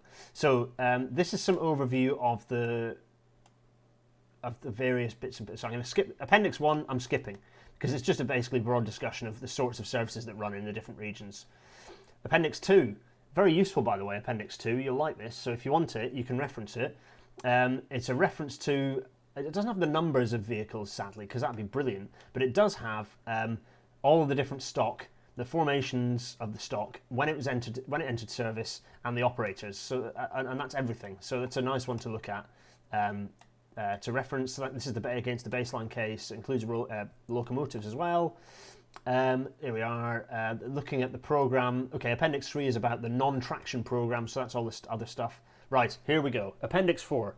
The sub-regional context and the emissions targets. So this is about, so there's some stuff about local clean air zones, some broader stuff about decarbonisation plans from TfN, the various other transport boards, and so this is for Transport for the North broadly, talking about their big plans. Lovely, so that's given some useful context. Although whoever set this up, and I think I might know who it is if you're watching, why have you done this fade boxes? Come on, it looks naff. You could, oh, come on. Also, is this Calibri? I think it might be. So I'm down marking you for this. This should be nice firm boxes in the style of the executive summary with a nice fixed green, solid green and stuff. You know, this looks a bit naff. You could have done better with this. Come on. It's fine though. You know, these are a bit. They're a bit busy these, but it's just providing a bit of extra context. So fine. Midlands Connect, England's Economic Heartland. What a stupid name. Lovely. Transport East. They exist. Oh, they do. Didn't even know that was a thing. Hooray! Transport East. I'll have to include them in my list of subnational transport body names. Transport East. There we go. TfL. There we are. Transport for the South East. Western Gateway. Is that what they're calling the subnational transport body? What?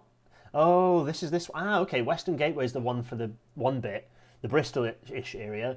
Peninsular Transport is the one further down. Okay. Oh, well, this is useful for me to change the names of the various subnational transport bodies on my what the future of the railways post-franchising is. Interesting. Right. Anyway, I digress.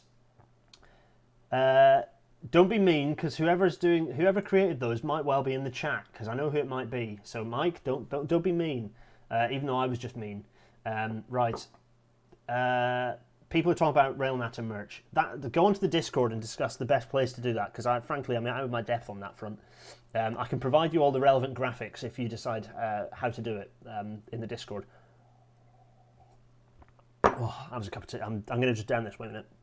John and everyone who's listening to this in podcast form, I am so sorry. Oh, I needed that. It's a lot of talking to be done. 2 hours of solid talking. Right. Appendix 5, Strategic and Economic Benefits. Sack that. Not interested. I mean, I am interested, but there are useful references to people who can pull the stuff out there if they want to. Traction Types Technical Summary. Ooh, crikey. Here we go. So this is a summary of the different traction types and the benefits or disbenefits of each. Again, I'm going to whiz through it, but there's some quite interesting stuff in there. So there's some nice graphics about the processes and the efficiencies associated with each. There's some really interesting stuff there. Yeah, nice. This is a solid bit of appendix, actually. Useful context. Just shows how powerful this report's going to be. There's some stuff explaining the differences between different types of... it's fascinating. Anyway, it's fascinating, but it's not what we're going to focus on. There's some stuff about hydrogen. Appendix 7, Embodied Carbon and Ethics. So this is a very important section, particularly on batteries. This is considering the chemical mixtures and minerals required to create batteries. So there's a very important point. They're saying the vast majority of these minerals are found in or they're mined in pretty ethically dubious conditions, putting money into the pockets of some reasonably dubious governments, and generally resulting in more exploitation of other people, of native people, and in a lot of cases of our former colonies as well. So people that we've previously exploited that we should really not be exploiting anymore. And yet here we are doing it again. So there's a lot to think about when it comes to batteries, and I'm glad they've picked up on the importance and the fact that the reality is that recycling and disposal of batteries and the reuse of traction batteries and all these things to minimise the need for new raw materials is really important. So I'm glad they've discussed this. It's really important. So this needs to be accounted for. Electrification mostly uses steel, copper and concrete, so you've got to think about embodied carbon. So the modelling of that is very important. So this is interesting. So a sample single track kilometre of electrification was generated within the RSSB rail carbon tool, very useful tool, which we talked about with PRAB previously on a previous rail natter. Suggests the embodied carbon per route kilometre, a bit of a spelling mistake there, is on average, is on average, around 680 tonnes of CO2. So that's an interesting one. How much? 680 tonnes. So that's a useful number. We need some context, I think. So maybe that's one for me to pull out and create and have a think about what that, what the equivalent cost is for a length of motorway or a length of, that's one to think about, actually. It's interesting. So the discussion about ethics, there we are. So good stuff. Appendix 8, recommendations, regional breakdown. Here we go. So, there was my fingers for everyone who's listening in podcast form only. This is the good stuff. This is where we're going to do some chatting. Right. Whew. Before we get started on this, yes, there we go. Some comic papyrus even. Yes, apologies for the dead air while drinking. People, yeah, that's me. Sorry. Right. Let's see. Is a Discord link? Oh, I'm just going to put the Discord link in, which is GarethDennis.co.uk/Discord. That is the Discord link. GarethDennis.co.uk/Discord. So that's where a lot of the magic is happening. So you can go in there, click on that, and that link has not worked. But anyway, go in there and you get the link and you find yourself in Discord. I'm just going to do this again because I'm getting a lot of spam from a certain individual. Right, so lots of discussion here. So, good. Discussions going on here. Lovely, lovely, lovely, lovely, lovely. Right, any acting of me? No one. Good, lovely. Yes. Oh, that's a good point. I should promote some people to moderators. There we go.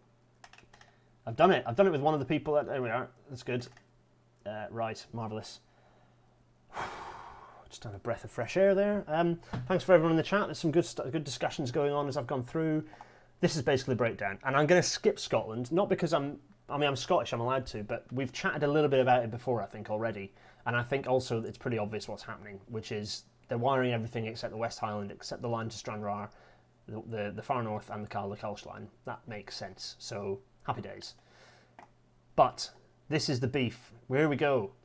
So we're now going to start talking about the North East, North Yorkshire and Humberside. The following single options. So first, this is broken into two sections. It's broken into the single option solutions and the multiple option solutions. And just because electrification isn't mentioned in the single option solutions doesn't mean it then isn't mentioned in the multiple option solutions later. So we're going to go through them sequentially, which might be a bit of a buckled way to do it, and maybe doesn't make a huge amount of sense. It'd be nice if I'd maybe rearranged the PDF and paired the single and multiple options into one. Maybe that's something we can do in the future. But this is the way it's in the report, so we're going to go through it that way. So you can see here on the map, we've got a nice zoomed-in version, and it's showing us. So anything in green is just getting blasted with wires. So you can see in the northeast, so that's covering Newcastle down to Leeds, York. So Newcastle Morpeth gets wired. And that's going the kind of the loop around the other way, not obviously the East Coast Main Line, which is already wired. Newcastle Carlisle is wired. The Durham Coast is getting wired. Middlesbrough to I say is getting wired. I mean should get wired is what I mean. So count that as a correction from here on going forwards. So Ella's screaming. Ella, you've got a spanner next to your name. Is it because you're a spanner? Or is it because I've pressed buttons? I think it might be because I've pressed buttons. David Shepard said, I missed an earlier question. Does OLE need to be done on a top-by-top basis to allow fleets of electric trains to be bought? To an extent, yes. Yes. I will set more moderators, by the way, because I don't know how... when people appear who I recognise, I'll set you as moderators. But broadly, I'll do it as the Patreon people, the people who are Patreon supporters will be moderators, as far as I recognise. If you want to be a moderator, tell me in Discord later on Patreon. Anyway, right, some of you might not want the responsibility. So you notice there's a yellow here for the Bishop Auckland to Darlington and Whitby lines. So that's essentially sort of a bit of it's almost a, so that's two routes really. So the line from Bishop Auckland to Darlington from an operational perspective, that trains run through there, but actually it makes no sense because those trains have to cross the East Coast Main Line, which is operationally silly. So the Darlington Bishop Auckland line will become a shuttle, and that will be a battery shuttle. Likewise, Borough to Whitby, that's going to be battery as well. So it's fairly sensible. You know, the route is short enough. Yeah, so that's good. Okay, cool. And there's the justification for this here. So what was that? So I can't remember which various sections. So these tables, I'm not going to go through them in great detail. I'm going to only focus on the ones that aren't electrification. So you can. This allows you. So if you're going through, this is basically the most important section of the report for you to look at. So D is talking about Bishop Auckland to Darlington and also Middlesbrough to Whitby. The justification for that is that you've got these services operating Bishop Auckland to Teesside in North Yorkshire with the electrification of the wider Middlesbrough area in conjunction with C and E, so there's sections C and E, it could be possible to achieve operations with recharging from this infrastructure. So basically, the battery trains can recharge while they're under the wires. There we are, so some interesting stuff. Without this infrastructure, the deployment of hydrogen on either an interim or permanent basis would be more appropriate. So essentially, it's looking if you can't do interim recharging or break the operation, you know, to change the way that services look, then hydrogen becomes more appropriate. But the presence of the Hitachi rail depot at Newton Aycliffe basically makes sense to wire that. So you might find that wiring goes up to Newton Aycliffe. So actually, there's more wires appearing, and I have to say that would make the look of not having wires to Bishop Auckland even a bit more weird. But anyway, battery for that. Right, this is a bit more dense and complicated, but you can see there's a lot of electrification going on here. So we're now at East Midlands, Yorkshire and Lincolnshire. So from Leeds down to Leicester, Derby, Nottingham and out to Cleethorpes and a load of stuff and they've put a big E on top of Hull, but Hull's there as well. Hull gets electrified. So east of Leeds gets electrified, complete no-brainer. Full electrification of Leeds suburban network. East Coast Main Line to Hull, obviously. North Lincolnshire gets electrified. So lots of electrification. The only areas that don't get electrified is Alsby. Is that Alsby to Barton-on-Humber? So that's north of Cleethorpes. That's the funny little leg of railway line that's the other side of the Humber from Hull. H is Sheffield to Huddersfield. So that's the Penistone line, I think is what it's called, isn't it? Or it's the line that goes through Penistone. That is that's going to be using battery operation, and the Matlock branch again, battery operation. Kind of makes sense, I think. So if we go through and have a look, so what was that? That was EHK. So battery for Barton-on-Humber to Cleethorpes provides a local passenger service. It's a short branch line. So if you assume electrification of the railway to Cleethorpes and as far as Alsby, with charging facilities at Barton-on-Humber. So electrification beyond could be considered, but the reality is that you'd use battery operation there. Again, battery, so local passenger services that run in a shuttle between Sheffield and Huddersfield, it makes sense for those to be battery as well, with charging at either end. Oh, I'm getting hoarse. Oh dear, I just hit the mic as well. Sorry, everyone. I can't believe 100 people are still watching. Yeah, so let's have a look. And then the next is the short branch line from Matlock to Derby. So basically the section that goes from the Midland Main Line to Matlock makes sense to be battery operation. I think it's pretty sensible, I think. And you can see that a lot of these, you can see the amount of freight that is used. Wait a minute, let me just mute this. Crikey. Oh, losing my voice already. It's a good job that I've got a full pint of water here. Oh no, I do not. Never mind. So, yep, that's fine. Lots of electrification. Right, now we're on to Anglia. So this is where things look different. So there's still a good chunk of electrification. So, there we've got, what is F2MN? Let me have a think. Felixstowe to, crikey, F2MN. Who's helping? F2MN, what's F2MN? Help me. Here we go. So Thames Gateway link, so that's obvious. It's funny, I worked on gauge clearance analysis for that a long time ago as part of West Anglia Mainline gauge clearance. I wonder if that work ever happened. I got moved off it and I left the company actually in the end. So I wonder if they picked that up. Anyway, if they have, that'll make their life a lot easier because it was all included passive provision for electrification. E, Cross London Freight, yep, that needs electrification. So Felixstowe to Ipswich is wired. and the eastern section of that, so basically connecting through to Cambridge. Actually, that's all the pink dotted areas, by the way, we're going to come back to. Those are the multiple options, but you can see there wiring is being proposed, actually. Yeah, so lots of wires. But our first bit of hydrogen is the Norfolk and Suffolk coast. So, aha! All the areas up there, all of Partridge's stomping ground is going to be having hydrogen. That'll cheer Partridge up, no end. Right, so let's skip to that. So yeah, Section A, passenger services radiate out of Norwich to Great Yarmouth, Lowestoft, and the North Norfolk coast.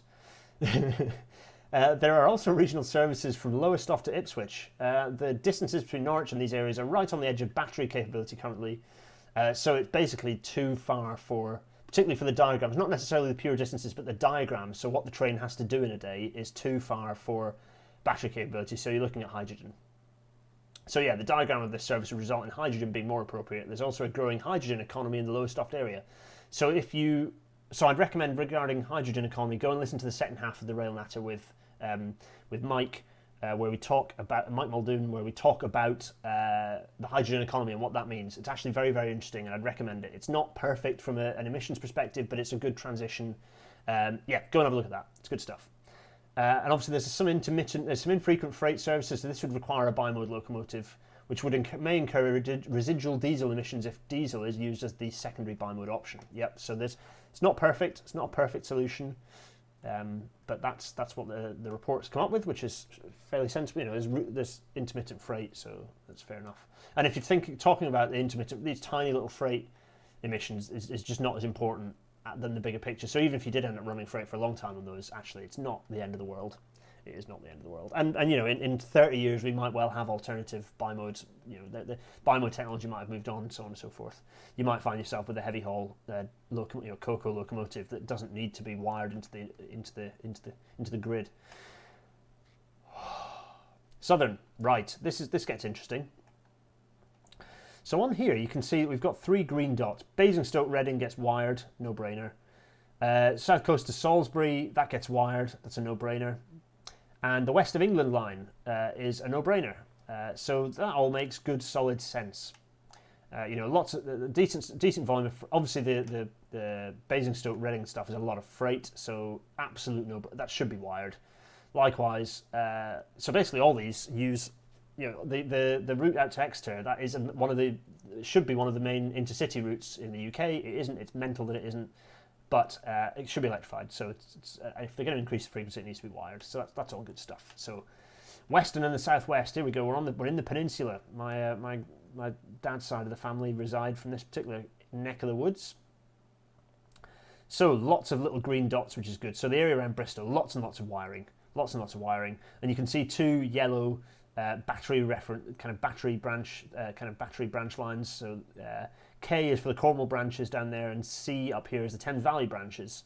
So because those run as shuttles, if they were running directly into London, into Paddington, then they'd be wired. It would make sense for them to be wired. But because they are short branch lines that run as a shuttle service, I believe, correct me if I'm wrong on that, they justify, or perhaps potentially operationally, it might be sensible to run them that way. Battery makes sense because it's a short run and the diagrams are quite short. So. And I think that's what's said here. So battery, so C, yeah. A number of short branch lines which operate from the GWML in the Thames Valley area. These provide shuttle services to stations of the Great Western Main Line. Due to the relative lengths of the routes, it's recommended that battery application is deployed. Makes sense. And then the other battery stuff is down in Cornwall. They appear well suited for battery technology, being short, self-contained, and generally served by dedicated platforms, which are relatively easy to provide with the necessary recharging facilities. So pretty cost-effective way of decarbonising is to get batteries in that stock. The Viva Rail stock is probably well suited to those sorts of operations, actually. There are some metro proposals in the area, connecting Newquay and Falmouth via Par and Truro. So electrification of the mainline section would allow the branch lines to operate with battery traction, so you have some flexibility there. Several of the Cornish branches are used by China clay and construction materials traffic. Again, it's infrequent enough that it doesn't justify wiring, but it exists, and you'd need some form of bimode operation. And those are, if it's China clay, I presume that's pretty, and construction materials traffic, that's pretty heavy. It's heavy haul, so you do need a pretty heavy. At the moment, you're looking at diesel. I presume that's 66 hold stuff. Correct me if I'm wrong on that.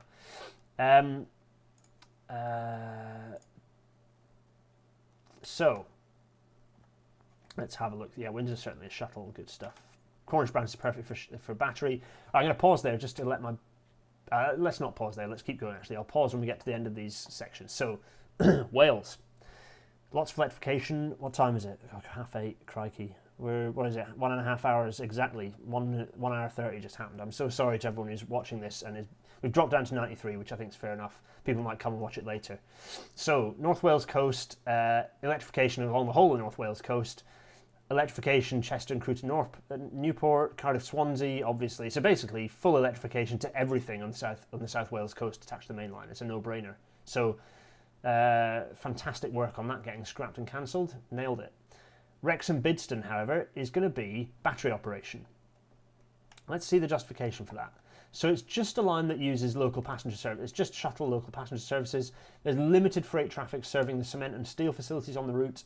So again, you have the same problem in the previous, that there is freight, but not quite enough to tip it over the edge into requiring electrification. So battery operation there. Right, the West Midlands. Everything is to be wired, essentially. Absolutely everything needs wiring. So you can see there's even these multiple option things. You can see there's being specified for wiring. But anyway, wiring, wires everywhere in the West Midlands. It's just the West Midlands is the core of everything. Freight, passenger, it's just busy with stock. Trains everywhere. You need to wire it all. Simple as that. So we can skip through that nice and quickly. And the Northwest actually is a similar picture. So all of the single option stuff, there are some things that we'll pick up in the multiple option, but all the single option stuff is just wires. You know, Newcastle Carlisle we've already touched on. Skipton Settle Carlisle, that is wired. Hellifield Bolton, wires, absolutely everywhere. Again, the Northwest is a very intensively used area in terms of particularly passenger stock, but also freight as well. Lots of cross-country freight flows. So, wires all round. Time to have a breath. So let's have a look at the chat. So, any questions coming through? Have they mentioned anything about using regenerative braking on new electric trains? I think most new electric trains use regenerative braking. Other people might correct on that. Sarah Noble, you're right. Brown hydrogen is just fossil fuels with extra steps. It removes emissions at point of use, and it's a useful transition. Hydrogen has its place as a transition. I'd recommend watching the Rail Natter with hydrogen. It's useful. Hopefully it provides useful kind of answers for that. I agree that it is just not the solution in most cases, which this report agrees with too. So there is a place for it, even if it's a transitory state. So Thomas Wood's pointing out about the China clay flows running to Stoke. Yeah. What's the dotted line near sea? I'm a bit late. We'll come back to the dotted lines. They're all the multiple options stuff. So we'll come back to some of that. Right. So. Yeah, electric spine. No one has taken responsibility for electric spine. No one can remember who actually used the name and what that. It was like a nice aspiration, but I think it got kind of broadly forgotten. Let's have a look. Right, so now we're into the multiple options. This is where things are a bit more tenuous. So, and we'll kind of look at the table. So we've got the map here. So we've got Saltburn, Middlesbrough. There, these colours are not particularly clear, but actually Saltburn, Middlesbrough looks like it justifies electrification. Scarborough, York. So the Scarborough question that often gets referred to, I'm pleased to say, as I always thought it would be, is answered by, no, actually it needs to be wired if you do your sums properly. You need to wire it. And then you can see that there's battery used for, so they're suggesting battery, this will annoy a lot of people, for the Harrogate line. So between Harrogate and York, they're suggesting battery usage. So the reason for that will be because you'd have, so you'd be under the wires for up to Harrogate, and so you can charge on that stretch, and then it's fairly lightly loaded on the other leg. So that's the multiple options sort of tenuous situation, but they're proposing battery for that. They're also proposing battery north of Beverley. So you can see there, battery is proposed to go up from north of Beverley to Scarborough. So there we go. So you can see electrification is being proposed in a lot of situations, but battery between Harrogate and York. Used by a mixture of stopping and semi-fast services by Northern and LNER. So essentially, because you've got long distance services using the line up to Harrogate, it justifies having the use of full electrification there. But then, so basically it's a bit of a tenuous one. They say if that was going to be used as a potential diversion route between York and Leeds, then electrification should be progressed throughout. but so the wording they use is electrification to at least Harrogate is recommended. And then again, they kind of... So they're saying that the route from Beverley to Scarborough, it's over 50 miles, so it's approaching the maximum capability of current battery technology, but will be able to be operated using this based on battery development forecasts and electrification as far as Beverley. So you have to electrify as far as Beverley to get battery to work there. So it's interesting. So there's a discussion of King's Cross to Beverley services, which is a bit bonkers, but you might have noticed I'm not a huge fan of direct services because they make a right mess of the timetable. I prefer hub and spoke operation, but there we go. Anyway, so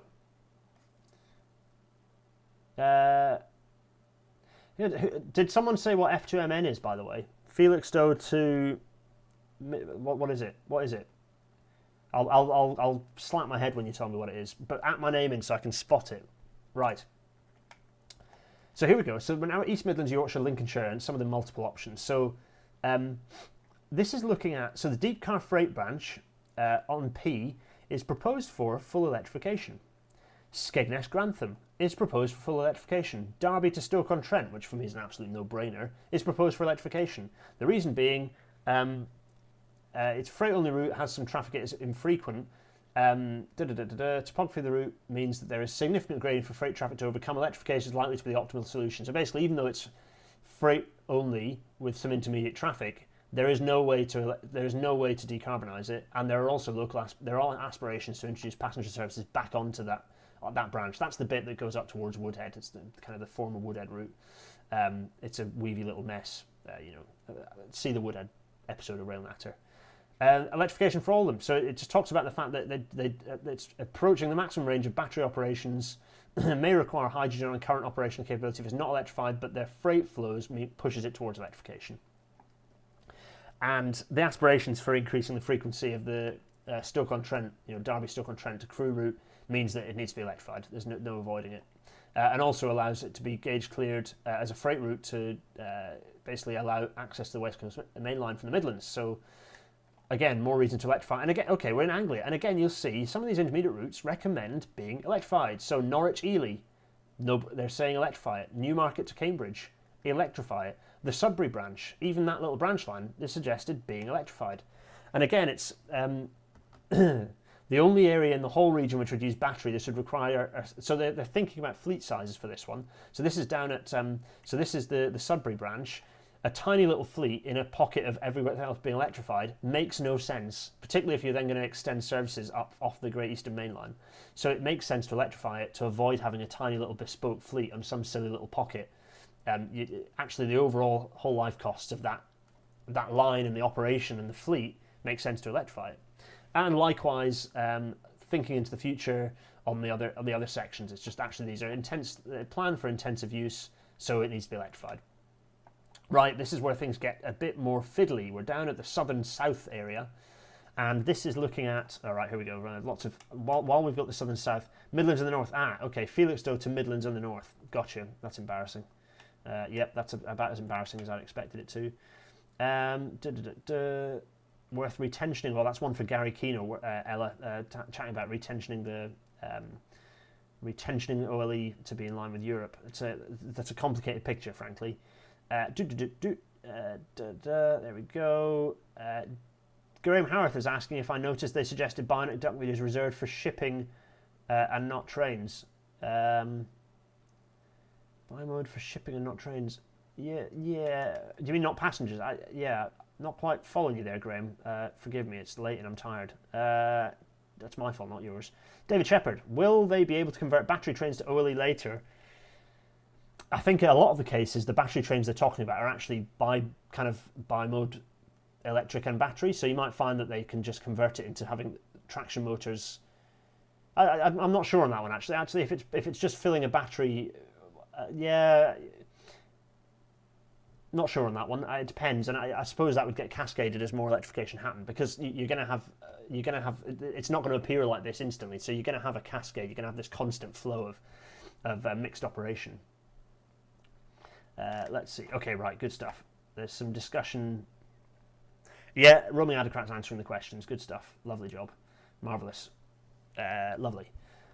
We are losing viewers, rightly so. This is a long watch, and so I don't hold anything against you if you're dropping off. Thanks very much for being with us. If you're heading off, basically come back and watch this bit later. And to be honest, you can probably get this from going through the report yourself. I think we've kind of gone through the more descriptive bits. So you can see a lot of these bright pink sections for Southern, and this is where areas are being proposed for third rail electrification. Ooh. And then some of the stuff, some battery operation, Dorchester to Castlecarey, and some hydrogen, I think. Is that? Oh no, that's not Southampton Basingstoke. What's that reference? What's K referencing? What is that? Oh, further work required. This is one of the areas that is requiring consideration, because currently it's third rail, but there's a consideration to it is electrified, but it really ought to be electrified with overheads. So that's kind of why that's got a funny colour. Is because it's sort of a bit of a we have electrified it, but we think we might need to do it again with new stuff. So that's why that's there. Basically, the point being, it's already decarbonised, but there's obviously huge freight flow along that line, and so yeah, thoughts. So this section talks a lot about okay, it's saying third rail or battery for some of these sections. So there's a mixture going on here, but the reality is that so they're saying infill third rail electrification is basically a continuing. It's based on what work comes out with this study with the RSSB and the ORR looking at the risk case about that. So that's really why this is saying third rail or battery. It's an edge case, but they're essentially saying the reality is that putting third rail in is probably the right thing to do. But it depends on the risk case, because if the safety case comes back and said we just cannot justify the risks associated with putting third rail down, then fair enough, they have to look at battery. So that's Southern.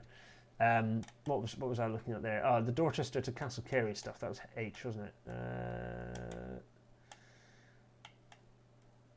This route is used by a regional service between Weymouth and Exeter and Bristol, assuming the route's under.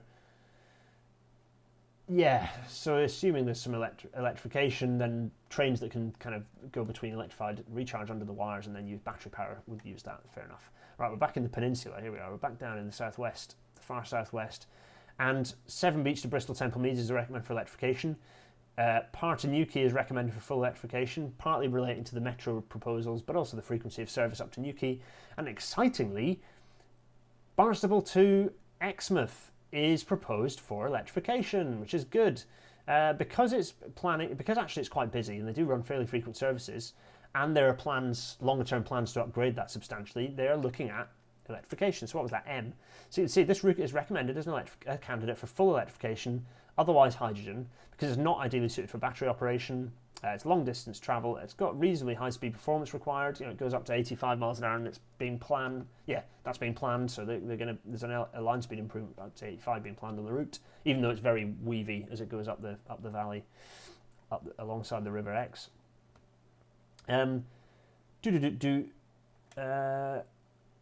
Actually, it's not the X at that end, is it? It's the other side. So it's the Tor. The Tor is the Tor and the Tor, whichever one comes through Barnstaple. I should know that. I literally grew up there. Anyway, half grew up there. Right. So yeah. So managing operational, running the current timetable with battery would be almost impossible. And there are potentials for even more improvements with you have. So wiring is just relevant. There's discussion of reinstatement of Oakhampton Exeter, and indeed, as I've been doing today, some interesting stuff relating to reinstating Exeter, Oakhampton, Plymouth via the northern route. So it needs to be wired. It makes total sense. How are we doing? We've got Wales, West Midlands. Here we go. Okay, right. Wales. So my parents are getting hydrogen. There are hydrogen. So that's Shrewsbury and Llanlleth is hydrogen. Pwllheli to Aberystwyth is hydrogen. Craven Arms to Llanelli is hydrogen.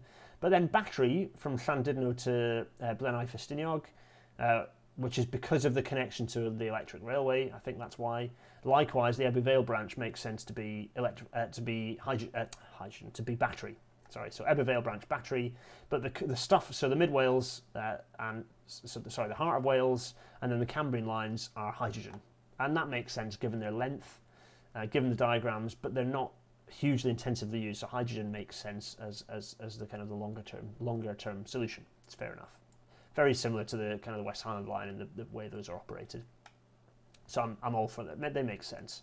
There we go. Yeah, you can see. Marvellous.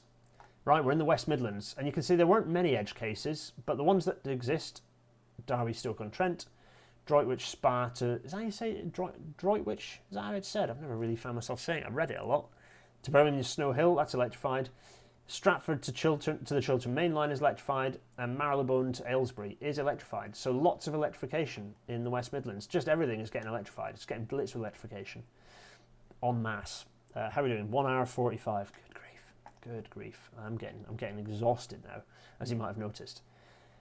Oh, let's have a brief momentary pause to have a look at the discussion. Ella, absolute pleasure. Thanks for having. See you later, everyone. We've only lost 10. It's amazing that you're still with us, everyone. Thanks for this. Join the Discord for the extra chat. David Shepherd asks, why is there not a railway down the west coast of Wales? Why does everyone need to go to England to go north and south? I think there is, in and of itself, a rail natter in that discussion. Add it to the Discord poll, please, so I don't forget. Or pop it in the Patreon chat. But there used to be a connection between Aberystwyth and Carmarthen. There's talk of reinstating it, but it's a rubbish alignment for an intercity. It would be very much a rural one. But, it could make sense. Whenever I went to Cardiff, it's like a 5-hour journey because you have to go out to Shrewsbury and then back down to Cardiff. It's rubbish. There isn't a connection. But the thing is, the geography does not favour it because Wales is formed of lots of long valleys. So you have to cross several hill ranges to get, you have to cross a literal mountain range. There is actually conveniently a tunnel through to get to Glen Ifestiniog, but you're kind of stuck then. There are mountain ranges to cross in the north and hill ranges to cross in the south, so it's not very easy geography. Wales geographically isn't a very good country on its own. Sorry to all the Welsh independent people, the independence fans and all the Plaid folk, but geographically Wales isn't really suited to having its own dedicated sort of self-contained transport system. Anyone who drives up and down on the A470 can be familiar with that. Right, where were we? The northwest. All right, this is one that's probably going to annoy a few people but I think it does make sense. Windermere to Oxenholme is going to be battery operation, not electrified. So this multiple on the Heysham Morecambe to the West Coast Main Line, this is interesting. So if we just skip forward to Q, this is discussion. It's very much mixed, and so they haven't marked it as, but it's sort of electrification to Morecambe and then battery beyond, because of the mixture of services that run on there. And depending on some of the services that end up operating, including out to Leeds and so on, there's consideration that you might end up with operation of electric throughout, just to get rid of the need for batteries at all. So that's the reason that's pink is because it's very much an undecided. It's on the undecided list. Whereas all the other stuff, you've got some electrification on Colne Blackburn and the Mid Cheshire lines, east of the West Coast Main Line. That's kind of a bit of an obvious one. But then battery on the Mid Cheshire line east of the West Coast Main Line. On Southport Wigan, that would be battery operation. And the Blackpool South branch will be battery operation. And again, it's because it's in amongst so much electrification, it makes sense operationally to use batteries. I think that's broadly what they'll say here. Because it's in amongst electrification, you can recharge under the wires. Potentially it's a candidate. They have actually discussed there being candidates for very light rail. So if it was incorporated into the Blackpool tram network, then you might find that it'd be electrified in a different way.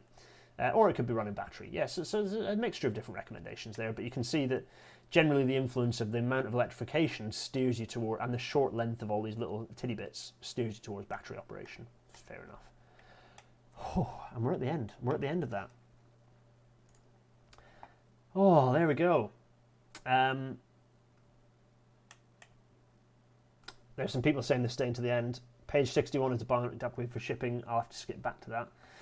That part of Wales is mostly national parks area, you're right, absolutely.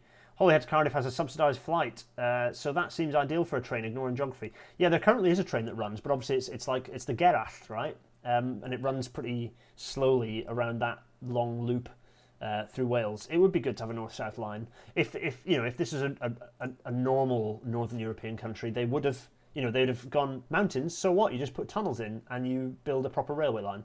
So there should really be a connection running north-south in Wales.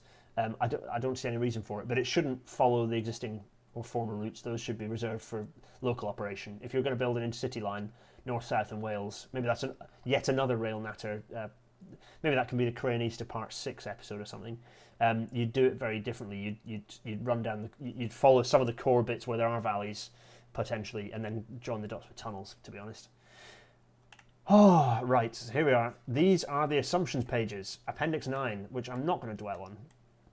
Risks of insufficient capacity in the network to achieve required modal shift. Lots of discussions of high risks. So it's about capacity and lots. I'm not going to dwell on these. There's just a lot there to think about. And then there's some sources for the economic model, Appendix 10.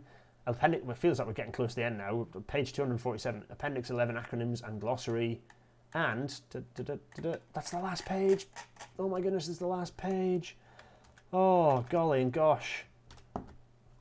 It's the last page. I'm going to bring my big face up. How are we doing? 1 hour 50. We've got 3 minutes to not beat the time. Am I gonna do this? I'm tired. This was a marathon. Why did I decide this was a good idea?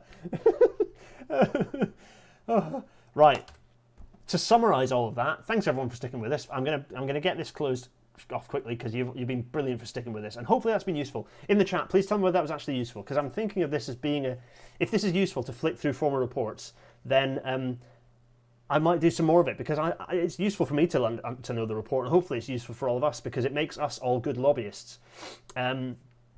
So, in total, there are currently 15,400 unelectrified single-track kilometres. So these are the stats that you need to remember. What the report recommends in total is, of that, 13,040 single-track kilometres need to be electrified in the normal way. 800 single-track kilometres need to use battery, recommended for battery operation. 1,300 single-track kilometres, 1,300 single-track kilometres are recommended for hydrogen operation, and there remain kind of 260 single-track kilometres where an obvious solution still hasn't quite emerged, still hasn't quite, it requires further detailed analysis. Considering that's only 260 kilometres of 15,400, I don't think that's bad going. So it's a pretty assertive report about what needs to happen, of which the colossal majority is wires. Do wires. Wires are good. It's a good report. I think it's a solid report. It goes through a lot. There are some other useful outcomes from this. So this is, again, I've ripped these out of the executive summary sort of slide deck, which is quite good, a little PDF. This is important. Any proposed new railway should consider the need to operate using zero carbon rolling stock. And they've conveniently said battery, electric or hydrogen, but I think their implication is that people need to be following the same flow diagram as they have. And for a lot of new railways, that's going to mean you need to do wires. There we go. As you can see, there are wires. Have I busted the record yet? Not yet. 3 or 4 seconds. I'm going to do it, aren't I? Wires.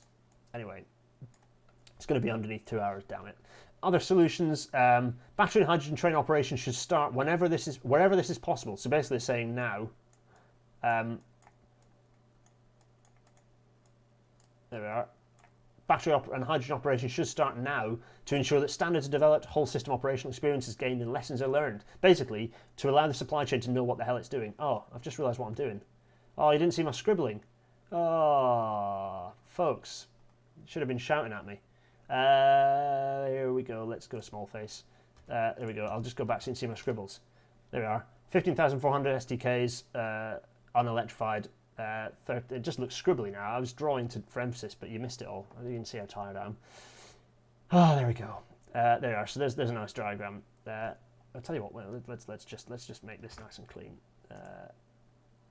Can I always erase all ink on slide? There we go. Marvelous. Let's do pen. There we go. There we are. That's nice. Perfect. So wires and there we go. And battery. And what other lessons? From now on, diesel-only trains should only be bought where there are clear economic and strategic and economic reasons. They're saying no more diesel is essentially what they're saying here. No more diesel. Diesel bad. Projects and programs which increase capacity for passengers and or freight should continue in order to support a modal shift to rail. It's so important that they're talking about the modal shift to rail. This is so important. I'm really glad that the report really emphasises it. So they're talking about HS2 here, by the way, amongst other things. should continue in order to support modal shift to rail. So essentially, this is almost an acute reference to HS2 amongst other things. It's saying this doesn't mean that HS2 should stop. This means continue with these things. Blah, blah, blah. This is especially true for freight projects because of the significant modal shift they deliver. One freight train taking 100 lorries off the road in some cases. And this is the last point. Stable and efficient program traction decarbonisation is the most efficient way for us to deliver this work. They're saying this is the rolling program point. So we've got all new railways should be wired. Start battery and hydrogen operations now. No more diesel trains. Keep expanding and growing the network. And rolling program of electrification. These are our conclusions here, the important conclusions. Right, and then these are the kind of, for anyone who's interested in the secondary benefits of electrification, here you are, 1, 2, 3, 4, 5, 6, 7, 8, 9, 10, 11 secondary benefits. Journey time benefits, performance benefits, carbon reduction benefits, road decongestion benefits, capital and renewal cost benefits, infrastructure maintenance benefits, although in here they're kind of saying these are things you need to think about as a potential downside, but actually there are overall maintenance cost benefits. Disruption during construction benefits, yep, that's a thing you have to think about. Train maintenance costs, that's a benefit. Train fuel costs, obviously, is a benefit. Leasing costs, a benefit, and then the maintenance costs change due to lighter trains running. Lots of good stuff. So the report talks a bit about costs, but frankly, costs are not important. Capital costs are not important. So all I can say is we need to move into the realms of not thinking about costs and actually thinking about just fucking doing it. Frankly, get on with bloody wiring the network. Bloody well wire the network. There we go. That's a nice easy solution, isn't it? It's nice and straightforward. Let's bring Big Face back. What time is it? 1 hour 56. We're going to keep it under 2 hours. I'm going to go back through the chat. Oh goodness, you've all trolled me with lots of hellos and congratulations. People enjoyed that. Thanks. People enjoyed this. Best rail natter, you're mad. 2 hours. It's not possible it's the best one. We got there. Very little consideration of grid requirements from Gordon. Yeah, very good point. Gordon Jilks is a specialist in, one of the things he keeps busy with is actually putting the power into the railway network. It's all very well electrifying it, but if there ain't any electricity to go into the trains, the wires are useless. So it's something that needs to be thought about very much. Oh, crikey. Let's see. Useful and interesting. Oh, good. I'm glad people are thinking that. What reports are I thinking of? We'll do go into the Patreon chat and we'll talk about what other reports I thought about going through. But frankly, you can make your suggestions if there are some. For example, the People's Assembly, Climate Change Assembly one, I think we should go through. I think that'll be interesting. Very useful. Lovely. Not sure how much it will. Yeah, it was very fast. This is a video that you can go back and maybe flick through, and maybe it's best to have the report open in front of you and you read it, and then maybe if there's something you're not quite following, we can kind of go back and think about it. People are asking if I took the Hyperloop QI siren videos down. No, I didn't. I've just made them private videos because maybe I did delete them because actually I think it'd be easier to just use them on Twitter and I can give you a link to download them if you want to use them at people as well. But I think you can use the Twitter video. Oh, let's have a look. So what else? There's quite a lot of questions here coming out of the back. Just do it. Lots for hashtag electrify all the lines. Gareth Ennis, what will all this electro faction have on the grid load? Yeah, absolutely. So electric traction have an impact on the grid. Yeah, that's a good. Actually, Gordon, it'd be good to have you on a rail natter. It'd be an absolute pleasure to have you on. So do come and join for that. I'd be up for that to talk about these because it's so important. Yeah, this is a system, and people. It's all too easy to forget about the fact that there's a lot to think about here. There's a lot of other things we have to do and achieve. Let's have a look. Good, lots of positive stuff. That's very nice of you all to say. What would the logo look like for a British Rail nuclear power plant? Yep, that obviously is something I have to do. Yep, lovely. Do I think that OLE is visually ugly? I never think that OLE is visually ugly. I just see it as a modern railway. There are some people who get really upset about the prettiness of OLE, and to those people I say Foxtrot Oscar. This is a railway. It needs to run as a railway. There are certain instances where we do things aesthetically to make sure that it matches with, for example, having the OLE match with bridge piers and all these sorts of things we do. But the people who moan about OLE ugliness, I just go away. And if there are people in the chat who think that, I'm not angry at you. I just like it's a modern railway system. If you've got electrification over, it's a modern railway system. There's a beauty in that. There's a beauty in a railway. You're seeing it's like a railway that's doing the thing that modern railways should do. Right. The videos are on Discord. It's very true. Oh, right. Gordon. Yeah. Well. Yeah, you don't have to appear if you don't want to, but we'll work on you there. Anyway, right, let's get my tiny face up because I'm exhausted. Oh, this is going to be horrible for the people listening to it as a podcast on the train or wherever they happen to be listening to it, but it is available in podcast places. There's the Apple one, the Google Podcast one, Spotify, the Blocky one, and then another one which I can't remember the name of either. So there are two podcast platforms that I can't remember the name of, but one of them is orange and very nice. Apparently it's very good. So I'd recommend going in and,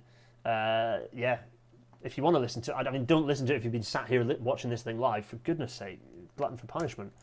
Patreon, yes, on Patreon you can choose future episodes, themes and guests. You can, there are exclusive sneak peeks, bits of content. I will ask you inane questions about whether you think things are good ideas or what bits and pieces you want, whether I should change things.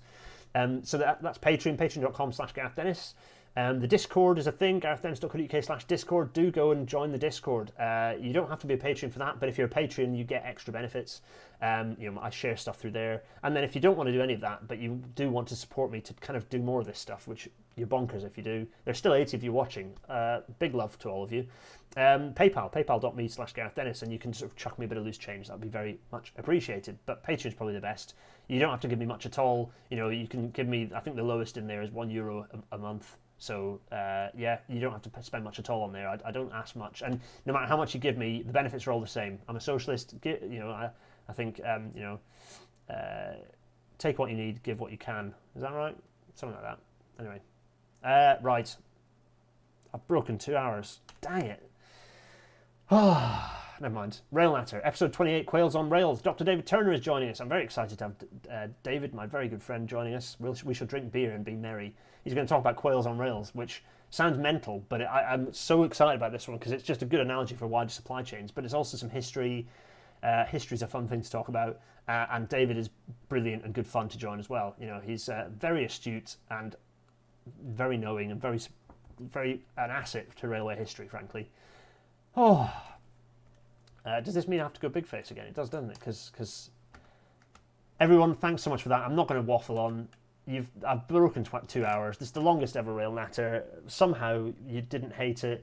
You spammed enough questions to push it over the limit. You did. That's right, Lewis. You've all been brilliant. I'm going to collapse now. I'm going to drink some water and have some food. We don't have any food in the house. I might end up eating sponge fingers until I faint. Yes. Ciao, ciao for now. It's been a pleasure. I will see you all next time. Cheerio. I'm so tired. Cheerio.